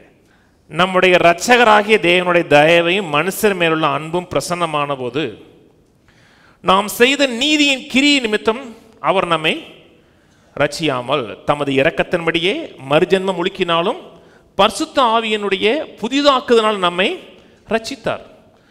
தமது கிருபையினாலே நாம் நீதிமான்களாக்கப்பட்டு நித்திய ஜீவன் உண்டாகும் என்கிற நம்பிக்கையின்படி சுதந்திரராகத்தக்கதாக அவர் நமது இரட்சகராகிய இயேசு கிறிஸ்து மூலமாய் அந்த பரிசுத்த ஆவியை நம்மேல் சம்பூர்ணமாக பொழிந்திருந்தார். இந்த வார்த்தை உண்மையுள்ளது. தேவனிடத்தில் விசுவாசமானவர்கள் நற்கிரியை செய்ய ஜாக்கிரதையாக இருக்கும்படி நீ இவைகளை குறித்து திட்டமாய் போதிக்க வேண்டும் என்று விரும்புகிறேன். இவைகளே நன்மையும் மனுஷருக்கு புரோஜனமானவைகள். எடுத்த ஒன்று சொல்றார், நாம் செய்த நீதியின் கிரியின் நிமித்தம் ரட்சிக்கப்படலைங்கிறார். 5ஆம் வசனத்தில் நாம் செய்த நீதியின் கிரியின் நிமித்தம் நாம் ரட்சிக்கப்படலை. எப்படி ரட்சிக்கப்பட்டோம்? அவருடைய 6ஆம் வசனம், கிருபையினாலே நீதிமானாக்கப்பட்டிருக்கிறோம். இப்போ நற்கிரியை செய்கிறோம். என்னுடைய நற்கிரியனை ரட்சிக்கலை, என் நற்கிரியனை சுகமாக்கலை, என் நற்கிரியனை ஆசீர்வதிக்கலை, என் நற்கிரியன் ஜபத்துக்கு பதில கொடுக்கல. எப்படி நீதியின் கிரியை நிமித்தம் நான் ரட்சிக்கப்படலையோ, நீதியின் கிரியை நிமித்தம் நான் சுகமாக்கப்பட முடியாது. நீதியின் கிரியை நிமித்தம் நான் தேவனால் யூஸ் பண்ணப்பட முடியாது. ஆனால் நீதியின் கிரியை அவசியமா? அவசியம். உலகத்துக்கு முன்பாக அவசியம். உலகம் காரி துப்பிடும். உலகம் பொல்லாதுங்க, உலகம் மறக்காது. கர்த்தர் ஒருத்தர் தான் மறப்பார். தேவன் யாரையும் யூஸ் பண்ணுவார். நான் முன்னாடி ஒருத்தர் கேட்டேன், நண்பர் தான் சொன்னார், யாரையும் ஒருத்தர் பற்றி சொன்னார். ஒரு பாஸ்ட் ஊழியக்கார் ஒரு காலத்தில், இப்போ ஊழியம் செய்யலை. ஒரு பாரில் ட்ரிங்க்ஸ் அடிச்சிருக்காரு. அப்போ ஒருத்தன், ஐயா எனக்கு ஜெபம் பண்ணுங்கன்னு வந்திருக்கான். இவர் ட்ரிங்க்ஸ் அடிக்கிறத பார்த்து, அவர் இயேசு நாமத்தில் சுகமான் இருக்காரு, அவன் ஜெபமாயிட்டான். ஐயோ ட்ரிங்க்ஸ் அடித்தாரு. கிருபையும் அழைப்பும் கிருபை வரங்களும் மாறாதவைகள். ஆனால் உலகம் உங்களை காரி துப்பும். ஊழியக்காரனாவே எங்கே போய் உட்காந்துருக்காவே அப்படின்னு சொல்லும். ஆனால் கர்த்தர் அவனை குடிகாரனா பார்க்கல, நீதிமானா பார்க்குறார். அவர் பார்க்குற மாதிரி உங்களையும் மாற்றிங்க வச்சுங்களேன், உங்கள் செயல் மாற ஆரம்பிக்கும். நான் சொன்னது புரியுதுங்களா? அவர் உங்களை எப்படி பார்க்குறாரோ அப்படியே பாருங்க. இப்படி இருந்தோம்னா ஜெபத்துக்கு பதில் வரும், மாறுதல் வரும். ரோமர் 5க்கு வாங்க. 12ஆம் வசனம், இப்படி இருக்க ஒரு மனுஷனாலே பாவம், பாவத்தினாலே மரணம் உலகத்தில் பிரவேசித்து போலவும் எல்லா மனுஷரும் பாவம் செய்தபடியால் மரணம் எல்லோருக்கும் வந்தது போலவும் இதுவும் ஆயிற்று. ஒரு மனுஷனாலே பாவம் வந்துச்சு, அந்த ஒரு மனுஷனாலே மரணம் வந்துச்சு. அந்த ஒரு மனுஷன் மூலமாக அந்த மனுஷனுடைய சந்ததியில் பிறந்த எல்லாருமே பாவமாக்கப்பட்டால் இருக்கு. அப்படியே 15க்கு வந்துடுவோம். ஆனால் மீறுதலின் பலன் கிருபையின் வரத்தின் பலனுக்கு ஒப்பானதில்லை. மீறுதலின் பலன் கிருபை வரத்தின், கிருபைன்னு சொல்லலை, கிருபை வரம். வரம்னா என்ன? கிஃப்ட்டு. ஆங்கில பேருன்னா கிரேஸ் கிஃப்ட்னு இருக்கும். பயன்படுத்தப்பட்ட வார்த்தை கரிஸ்மா. கரிஸ்மானாவே கிருபை கிஃப்ட். அவன் யாருங்கிற அடிப்படையில் இல்லை, அவர் கொடுக்குறார், அவ்வளோதான். ஆனாலும் மீறுதலின் பலன் கிருபை வரத்தின் பலனுக்கு ஒப்பானதல்ல. எப்படி எனில், ஒருவனுடைய மீறுதனாலே அநேகர் மரித்திருக்க தேவனுடைய கிருபையும் இயேசு கிறிஸ்துவின் ஒரு மனுஷனுடைய கிருபையினால் வரும் ஈவும் அநேகர் மேல் அதிகமாக பெருகியிருக்கிறது. மேலும் ஒருவன் பாவம் செய்தனால் உண்டான தீர்ப்பு தேவன் அருளும் ஈவுக்கு ஒப்பானதல்ல. அந்த தீர்ப்பு ஒரே குற்றத்து நிமித்தம் ஆக்கினைக்கு ஏதுவாக இருந்தது. கிருபை வரமோ அநேக குற்றங்களை நீக்கி நீதி விளங்கும் தீர்ப்புக்கு ஏதுவாக இருந்தது. அல்லாமலும் ஒருவனுடைய மீறுதனாலே அந்த ஒருவன் மூலமாய் மரணம் ஆண்டு கொண்டிருக்க கிருபையின் பரிபூர்ணத்தையும் நீதியாகிய கிரியைன்னு சொல்லல, நீதியாகிய ஈவு. நீதிங்கிறது கிரியில வரல, கிஃப்ட்ல வந்தது. நீதியாகிய ஈவின் பரிபூர்ணத்தையும் பெறுகிறவர்கள், கண்டினியூஸா ரிசீவ் பண்ணுகிறவர்கள் இயேசு கிறிஸ்துவின் ஒருவராலே ஜீவனை அடைந்து ஆளுவார்கள் என்பது அதிக நிச்சயமாமே. நீதியின் ஈவின் பரிபூர்ணத்தை பெறுகிறவர்கள், தொடர்ந்து சம்பாதிக்கிறவன் சொல்லலைங்க, ரிசீவ் பண்ணுகிறவர்கள், அவர்கள் ஆளுவார்கள் என்பது. எதை ஆளுவார்கள்? வியாதி ஆளுவார்கள், தரித்திரத்தை ஆளுவார்கள், மனசோர்வை ஆளுவார்கள், 1000 பிரச்சனைகள் வந்தாலும் ஆளுவார்கள். யார் என்றால் இந்த நீதி உணர்வுனால் எஸ்டாப்ளிஷ் ஆனவர்கள். உலகம் முழுவதும் மரணம் ஆளுகை செய்தா மக்களுடைய மனதில் மரணம் ஆளுகை செய்தான், நீதி ஆளுகை செய்தான்னு கேட்டோம்னா எது ஆளுகை செய்து? மரணம் தான் ஆளுகை செய்து. நான் ரட்சிக்கப்பட்ட மக்களுடைய மனதை சொல்றேன். எல்லா இடத்துலையும் கொடுமை நடக்குது, தீங்கு நடக்குது, பொய், பிராடு, பித்தலாட்டம், ஏமாற்று வேலையெல்லாம் நடக்குது. இதெல்லாம் மரணத்தின் மூலம் வந்தது, ஆதாமுடைய பாவத்தின் மூலம் வந்தது. இது நடக்கும் என்று மக்கள் நம்புவாங்க. மனுஷன் அப்படித்தான் ஏன் பொய் சொல்லுவான், ஏமாற்றுவான், பொல்லாத செய்வான். அது மரணத்தை கொடுத்த உணர்வு இருக்குது. அந்த நீதியின் உணர்வு இருக்கான்னு கேட்டால் கிடையாது. அந்த உணர்வும் டாமினேட் பண்ணலை. சொன்னது புரியுதுங்களா? எப்பேற்பட்ட வியாதியாக இருந்தால் கூட அவன் சுகமாவான் அப்படின்னம்னா அது எப்படி சொல்ல முடியும்? டாக்டர் இல்லைன்ட்டார்ல, டாக்டர் முடியாதுன்னு சொல்லிட்டார்ல. அப்படின்னா உங்களுக்கு ஜீவன் ஆளுகை செய்யலை. எது ஆளுகை செய்யுது? மரணம் ஆளுகை செய்யுது. 5 கோடி கடன், முன்னேறவே முடியாது. ஆமாங்க, அப்படின்னா மரணம் ஆளுகை செய்துன்னு அர்த்தம். 100 கோடி இருந்தால் கூட 100 கோடி அடைச்சு நான் 500 கோடி கையில் வச்சிருப்பேன்னா ஜீவன் ஆளுகை செய்துன்னு அர்த்தம். மரணம் ஆளுகை செய்கிறது ரொம்ப எலிசு. கேன்சரே வந்துருச்சு, டாக்டர் சுகமாடியான்ட்டாரு, ஐயோ முடியாதுன்ட்டாரான், 4th ஸ்டேஜா, 50 பேர் தான் பிழைக்கிறாங்களாம் கேன்சர் வந்தா. இருண்டு போகுது. ஜீவன் ஆளுகை செய்ததென்றால் அதை உடைச்சிட்டு வெளியே வந்துடலாம். ஆனால் மனதில் மரணம் ஆளுகை செய்யுதுன்னா கஷ்டம். மக்களுக்கு ஜீவன் வேலையை செய்யலைங்க. உருப்படாமல் போவோம், ஒன்றுமில்லாமல் போவோம், அதில் ரொம்ப கவனமாக இருப்போம். ஆனால் வாழ்ந்திருப்போம், தலைத்திருப்போம், வெற்றி பெறுவோம்னா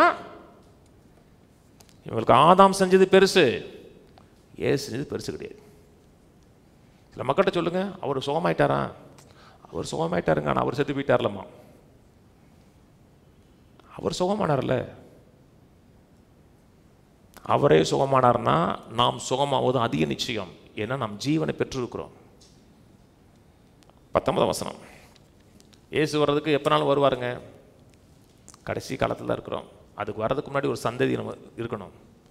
பாவத்தை மேற்கொண்ட சந்ததி, வியாதியை மேற்கொண்ட சந்ததி, தரித்திரத்தை மேற்கொண்ட சந்ததி, எல்லாவற்றையும் கட்டுப்படுத்தி ஆளுகிற ஒரு சந்ததி இருக்கணும். அது எப்போ வரும்னா அந்த உணர்வுல தான் வரும். 19 அன்றி ஒரு மனுஷனுடைய கீழ்ப்படியாமையினாலே அநேகர் பாவிகள் ஆக்கப்பட்டது போல ஒருவருடைய கீழ்ப்படிதனாலே அநேகர் நீதிமான்களாக்கப்படுவார்கள். ஒரு மனுஷனுடைய கீழ்ப்படியாமல் அநேகர் பாவிகள் ஆக்கப்பட்டவர்கள். நல்ல கவனிங்க, நான் செய்த பாவத்தினால் நான் பாவி கிடையாது. நீங்கள் செஞ்ச பாவத்தினால் நீங்கள் பாவி கிடையாது. அப்போ நீங்கள் நான் செஞ்சத பாவம் இல்லைங்கிறீங்களா? நான் அதை சொல்லலை, அதெல்லாம் மாறணும். ஆனால் நீங்கள் பாவம் செஞ்சதுனால நீங்கள் பாவி கிடையாது. ஒரு சந்ததியில் பிறந்தோம், அதனால் பாவியாகவே பிறந்தோம் பிறக்கும் போதே. தாவீது சொல்றார், என் தாய் என்னை பாவத்தில் கற்பந்தரித்தான் சொல்லும் பொழுது கெட்ட உறவை சொல்லலை. கெட்ட உறவை எவனும் ஊர் முழுக்க சொல்லிக்கிட்டு இருக்க மாட்டான். என் தாய் வந்து கெட்ட உறவில் பிள்ளை பெற்றான்னு சொல்லலை. ஆதாமின் சந்ததியில் பிறக்கிற அத்தனை பேரும் பாவ உணர்வோடு பிறக்கிறாங்க. இன்னைக்கு அநேக மக்கள் நான் செஞ்ச பாவத்தினால தான் பாவின்னு நினைக்கிறாங்க. அதே போல் நான் செஞ்ச செயலின் மூலமாக தான் நீதிமான்னு நினைக்கிறாங்க. எப்படி பரலோகம் போவீங்க? நீங்கள் எப்படி பரலோகம் போவீங்கம்மாங்க? ஏன்னா அவங்க செஞ்ச செயல் சரியில்லை. செஞ்ச செயலின் அடிப்படையில் இல்லை, அவர் செஞ்ச செயலின் அடிப்படையில். இப்போ ஒரே இடத்துல வெளியே வர முடியும். ஒரு பெர்த்தில் பாவமானோம், பிறக்கும் போதே பாவமானோம். இப்போ அதுலேருந்து வெளியே வர ஒரே வழிதான், மறுபடியும் திரும்பி பார்க்கணும். அது செத்ததுக்கு அப்புறம் இல்லை, உயிரோடு இருக்கும்போதே. ஒரு பெர்த்து, ஒரு பிறப்பு என்னை பாவியாக மாற்றினது, மறுபிறப்பு என்னை நீதிமான மாற்றுது. முதல் பிறப்பு என்னை குற்றப்படுத்துச்சு, ரெண்டாவது பிறப்பு என்னை நீதிமான மாற்றிருக்கிறது. செய்ய வேண்டியது என்ன? ஒரு பிறப்பில் நான் விரும்பாமலே பாவானே, நான் விரும்பலை. இப்போ எனக்கு விரும்பக்கூடிய ஆற்றலை கொடுத்துருக்கிறார், சுயாதீனத்தை கொடுத்துருக்காரு. விருப்பப்பட்டு முதல் ஆதாம் செஞ்சதை என் வாழ்க்கையில் கேன்சல் பண்ணணும்னா ரெண்டாம் ஆதாம் என்ன செஞ்சதை விசுவாச்சேன்னா நான் நீதிமானாக்கப்படுகிறேன். இந்த உணர்வு உங்களுக்கு டாமினேட் பண்ணிச்சுன்னா யாருமே நீ குற்றப்படுத்த மாட்டீங்க. நான் யாருமே குற்றப்படுத்தலை, யார் செய்த செயலை குற்றப்படுத்தலை. நான் எல்லாரும் நேசிக்கிறேன், பயன்படுத்தணும் விரும்புகிறேன். சில காரியம் செய்யும்போது அவங்க மனம் திரும்பணும்னு ஜெபிக்கிறேன், அதெல்லாம் செய்கிறேன் நான். ஆனால் இந்த உணர்வை நீ ஆளுக செலுச்சுன்னா நான் இரக்கம் பெற்றிருக்கிறேன், அதனால் மற்றவங்களும் இரக்கம் காமிப்பேன். நான் தகுதிக்கு அப்பாற்படத்தில் ஆசீர்வதிக்கப்பட்டிருக்கேன், அதனால் மற்றவங்களை ஆசீர்வதிப்பேன் நான். ஆனால் செஞ்ச தவறை நான் கண்டனம் பண்ண மாட்டேன், செஞ்ச தவறை நான் சரின்னு சொல்ல மாட்டேன், ஆனால் கண்டம் பண்ண மாட்டேன் நான் சொன்னது புரியுதுங்களா? இந்த உணர்வு இருந்துச்சுன்னா ஜெபத்துக்கு கான்ஃபிடண்ட்டாக பதில் எதிர்பார்க்கலாம், இந்த துணிஞ்சு விசுவாசிக்கலாம், அற்புதத்தை பெற முடியும். கடைசி ஒரே ஒரு சம்பவம் முடிச்சிடறேன், ஒரே வசனம். 1 யோவான் 3:1 நாம் தேவனுடைய பிள்ளைகள் என்று அழைக்கப்படுவதனால பிதாவானவன் நமக்கு பாராட்டின அன்பு எவ்வளவு பெரிதென்று பாருங்கள். பாருங்கள்னா பெரிதென்று உற்று பாருங்கள். அதனால தமிழில் பாருங்கள் கடைசி வந்துருச்சு. ஆங்கில பேர் எடுத்தோடனே பிஹோல்டுன்னு ஆரம்பிக்கிறான். உற்று பாருங்கள். நாம் தேவனுடைய பிள்ளைகள் என்று அழைக்கப்படுவதனால பிதாவானவன் நமக்கு பாராட்டின அன்பு எவ்வளவு பெரிதென்று உற்று பாருங்க. இன்னைக்கு நாம் தேவனுடைய பிள்ளைகளாக இருக்கிறோம், மறுபடியும் பிறந்திருக்கிறோம், தேவனுடைய சமூகத்தில் இருக்கிறோம், தேவனுடைய சுபாவத்தை பெற்ற நீதிமான்களாக இருக்கிறோம். ஏன் சொன்னார், நான் அவர்களை சகோதரன் என்று சொல்லுவதற்கு வெட்கப்படல் என்றார். என் சகோதரனுக்கு அது அறிவித்துனர். அவர் மேல் தோளில் போட்டு பிரதர்ங்கிறாரு. அவர் நமக்கு பிரதர்னா அவர் நமக்கு அப்பா. நம்ம சகோதரன் சொல்லுவதற்கு ஒரு வெட்கப்படலைங்கிறாரு. என் சகோதரர்களுக்கு அறிவித்துங்கிறாரு. நான் சொன்னது புரியுதுங்களாங்க? இப்போ நீங்கள் கர்த்தர் உங்களை பாவியாக பார்க்கல, அவர் ராஜாதி ராஜாங்கிறாரு. அப்போ என்ன அர்த்தம்? நம்ம குட்டி ராஜா, அவர் கர்த்தாதி கர்த்தாங்கிறாரு. அப்போ நம்ம என்ன அர்த்தம்? குட்டி கர்த்தர், பெரிய கர்த்தர்ல குட்டி கர்த்தர். கீழே பிரியமானவர்களே, இப்பொழுது தேவனுடைய பிள்ளைகளாக இருக்கிறோம், இனி எவ்விதமாய் இருப்போம் என்று இன்னும் வெளிப்படவில்லை. ஆகிலும் அவர் வெளிப்படும் பொழுது அவர் இருக்கிற வண்ணமாவே நாம் அவரை தரிசிப்பதனால் அவருக்கு ஒப்பா இருப்போம் என்று அறிந்திருக்கிறோம். இப்போ தேவனுடைய பிள்ளையா இருக்கிறோம், நீ எப்படி இருப்பணும்னு தெளிவாக தெரியல. ஆனால் ஒன்று தெரியும், அவர் வரும்போது அவர் மாதிரியே நம்ம இருப்போங்கிறாரு. அவரை பார்க்குறோம், நம்மளை பார்க்குறோம், அவரை பார்க்குறோம், நம்ம பார்க்குறோம், நம்மள மாதிரி அவர் இருக்கிறாரா, அவரை மாதிரி நம்ம இருக்கண்டாமோ. அவரை பார்க்கும்போது உங்களை மாதிரி அவர் இருப்பார், அவரை மாதிரி நீங்கள் இருப்பீங்க. அவரை பார்த்து ஆண்டவரே உங்களை மாதிரி நான் இருக்கேன்னா, ஆப்பா என்னுடைய சாயலை என் ரூபத்தில் உன்னை படைச்சிருக்கேன் பாரு. எப்படி சம்பாதிக்கலை, நேச்சரே மாற்றிருக்கிறார். இந்த உணர்வுகள் டாமினேட் பண்ணட்டும், வாழ்க்கை மாறுங்க. அவரை பார்க்கும்போது நன்றியோடு பார்ப்போம். இவ்வளவு ஒரு குணாதிசயத்தை கொடுத்துருக்கீங்களே, மீட்பை கொடுத்துருக்கீங்களே. தேவதூன்னு சொல்லுவான், வர்றா 2 பேரும் ஒன்றா இருக்காங்க மாறு. கீழே 1 யோவான் 4:17. நியாய தீர்ப்பு நாளில் நமக்கு தைரியம் உண்டாக்கத்தக்கதாக அன்பு நம்மிடத்தில் பூர்ணப்படுகிறது. ஏனென்றால் அவர் இருக்கிற பிரகாரமாக நாமும் உலகத்தில் இருக்கிறோம். அவர் எப்படி இருக்கிறாரோ அப்படி இருக்கிறோம். இருப்போம் சொல்லலை, இருக்கிறோம். நியாய தீர்ப்பு நாளில் நமக்கு நடுங்கி ஒடுங்கத்தக்கதாகன்னு சொல்லலை. நியாய தீர்ப்பு நாளில் நமக்கு தைரியம் உண்டாகத்தக்கதாக. நியாய தீர்ப்பு நடக்கும்போது ஒரு கவலை கிடையாது. உள்ளையா வெளியவா, வாசல்லையா, உள்ள விடுவாங்களா, நரகமா, அக்கினி கடலா, உள்ள வச்சுதான் நடக்கும். நியாய தீர்ப்பு நமக்கு இருக்கா இல்லையா? இருக்கு. எங்கே வச்சு நியாய தீர்ப்பு? வீட்டுக்குள்ள வச்சு. அந்த நியாய தீர்ப்பு தண்டனையா தண்டனையா, ரிவார்டு இல்லையான்னு அர்த்தம். நம்மளாம் கிறிஸ்துவின் நியாயாசனத்துக்கு முன்பாக நிற்கப்படணும் இருக்கு இல்லையா? நிற்கணுங்க. அந்த நியாயாசனங்கிறது தண்டனை தீர்ப்பு இல்லை. நான் இன்னொரு பிரசங்கத்தில் பேசியிருக்கேன். அந்த நியாயாசனங்கிறது பேமா சீட்னா, அந்த பேமா சீட்டில் இருந்தால் ஒலிம்பிக் வந்துச்சு. ஒலிம்பிக்கில் இந்த முதல்ல ஓடி வர்றாங்க பார்த்தீங்களா? ஓடி வர்றோன்னா 1, 2, 3 வைக்கிறாங்க தெரியுமா? அதான் பேமா சீட்டு. நம்ம கிறிஸ்துவின் நியாயாசனத்துக்கு முன்பாக நிற்கணும். எந்த சீட்டில் நிற்கணும்? அந்த பேமா சீட்டு. அது பயன்படுத்தப்பட்ட கிரேக்க வார்த்தை பேமா சீட்டு. பேமா சீட்டில் வந்து ரிவார்டு கொடுக்கறது. வேகமாக ஒருத்தன் ஓடி வந்துட்டார். ஓடி வந்து அந்த உசேன் போல்ட்டு மாதிரி ஓடி வந்து முன்னாடி நின்ட்டீங்க. உங்களை மேலே வச்சு சவுக்க வச்சு 1000 அடி அடிக்க மாட்டாங்க. ஓடியா வந்த அது வந்து சவுக்கடி கொடுக்கறது இல்லை, கோல்டு மெடல் போடுறது. அது நமக்கு உண்டு. 10 பட்டணமா 30 பட்டணமான்னு அப்போ தெரியும். ஆனால் தண்டனை கிடையாது. பார்க்கும்போது அங்கே அப்பா தான் உட்காந்துருக்காரு, இங்கே நம்ம அண்ணன் இருக்காரு அப்படின்னு இருப்போம். தைரியம் இருக்கும். அப்புறம் அவர் இருக்கிற பிரகாரமாகவே அவர் எப்படி இருக்கிறார்? பரிசுத்தமாக இருக்கிறார், நீதியாக இருக்கிறார், குற்றம் சாட்டப்படாதவராக இருக்கிறார். அவர் எப்படி இருக்கிறாரோ அப்படியே நாம் இருப்போம்னு சொல்லலை, இருக்கிறோம். செத்ததுக்கு அப்புறம் இருப்போம், இப்போ இருக்கோம். மரணம் பிசாசினால் வந்தது. நம்முடைய வாழ்க்கையில் ஒரு மாற்றத்தை கொண்டு வருவதற்கு பிசாசுடைய செயலை கர்த்தர் யூஸ் பண்ண மாட்டார். செத்ததுக்கு அப்புறம் மாறம் கிடையாது, இப்பவே இருக்கிறோம். எப்படி இருக்கிறோம்? அவர் இருக்கிற பிரகாரமே இருக்கிறோம். அவர் எப்படி இருக்கிறார்? நீதிமானா இருக்கிறார். இந்த உணர்வு உங்களுக்கு அதிகரிக்கட்டும். ஜெபத்துக்கு கான்ஃபிடென்ட் இருக்கும், துணிச்சல் இருக்கும். ஜெபிச்சு பார்ப்போம். கர்த்தர் கேட்டு இயேசுக்கு என்னைக்கு இல்லைன்னு சொன்னாரு, அப்ப நமக்கு இல்லைன்னு சொல்ல மாட்டாரு. வசனம் சொல்லியிருக்கிறார், வாக்குத்தத்தம் சொல்லியிருக்கார். துணிஞ்சு விசுவாசிங்கன்னா வாழ்க்கையில் அற்புதத்தை பார்ப்போம். கொடுமைக்கு தூரமாக இருப்போம், பயமில்லாத இருப்போம். அது நம்ம அணுகாது. எழுந்து நிற்போம், கையில் பற்றி சொல்லுவோம். பிதாவாகிய தேவனே, உம்மை விசுவாசிக்கிறேன். நீர் அனுப்பின உம்முடைய குமாரனாகிய இயேசு கிறிஸ்துவை விசுவாசிக்கிறேன். அவர் சிந்தின ரத்தம் என்னை பாவங்களற கழுவி பரிசுத்தமுள்ள தேவனுக்கு முன்பாக என்றென்றைக்கும் நீதிமானாக நிறுத்தியிருக்கிறது. நீதிமானாக எனக்கு எந்த கேடும் எந்த தீமையும் வராது. இது நான் சம்பாதித்த நீதி அல்ல, எனக்கு பரிசாக கொடுக்கப்பட்ட நீதி. இந்த நீதி தீமையை புறக்கணிக்கிறது, நன்மை இழுக்கிறது. ஆமென், ஆமென். பிதாவை துதிக்கிறோம், சோதரிக்கிறோம், நன்றி செலுத்துகிறோம். இந்த உணர்வில் நாங்கள் ஸ்திரப்பட உதவி செய்ய வேண்டுமா ஜெபிக்கிறோம்.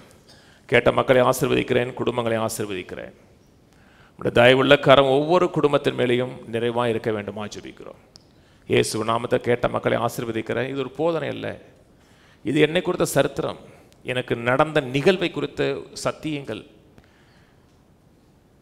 இதில் எங்களை பார்க்கும் பொழுது நாங்கள் எப்படி மாற்றப்பட்டிருக்கணும்னு பார்க்கும் பொழுது நாங்கள் செய்த செயல் இல்லை, எங்கே போனோம், என்ன செய்தோம், எப்படி இருந்தோம் அடிப்படையில் கிறிஸ்துவுக்குள்ளாக என்னமாக இருக்கிறோம் என்கிற உணர்வுகளை ஆளுகை செலுத்தட்டும். என் பேச்சை மாற்றட்டும், செயலை மாற்றட்டும், சிந்தையை மாற்றட்டும். அவர் போலவே நான் அந்த பூமியில் இருக்கிற உணர்வுகளை ஆதிக்கம் செலுத்தட்டும். கனமும் மகிமையும் துதியும் உமக்கு உண்டாகட்டும். இயேசு கிறிஸ்துவின் நாமத்தில் பிதாவே, ஆமென். கர்த்தராகிய இயேசு கிறிஸ்துவுடைய கிருபையும் பிதாவாகிய தேவனோட அன்பும் பரிசுத்தாவின் ஐக்கியமும் நாம் அனைவரும் மத்தியில் இன்றைக்கும் என்றைக்கும் கிறிஸ்துவின் மரிகை மட்டும் இருப்பதாக. ஆமென். கர்த்தரோட ஆசீர்வதித்து எல்லா தீமைக்கு விலக்கி காக்க கடவர். கர்த்தர் தம்முடைய முகத்தை உங்களை பிரகாசிக்க பண்ணி உங்களுக்கு கிருபையாயிருக்க கடவர். கர்த்தர் தம்முடைய முகத்தை உங்களை பிரசன்னமாக்கி சமாதானம் கட்டளையிட கடவர். கர்த்தரோட ஆசீர்வதித்து ஜீவனோடு சுகத்தோடு தீர்காயுசோடு நோய் தரித்திரியம் எல்லாவற்றையும் மேற்கொண்டு 120 ஆண்டுகளுக்கு மேலாக வாழ வைப்பாராக. ஆமென், ஆமென், ஆமென்.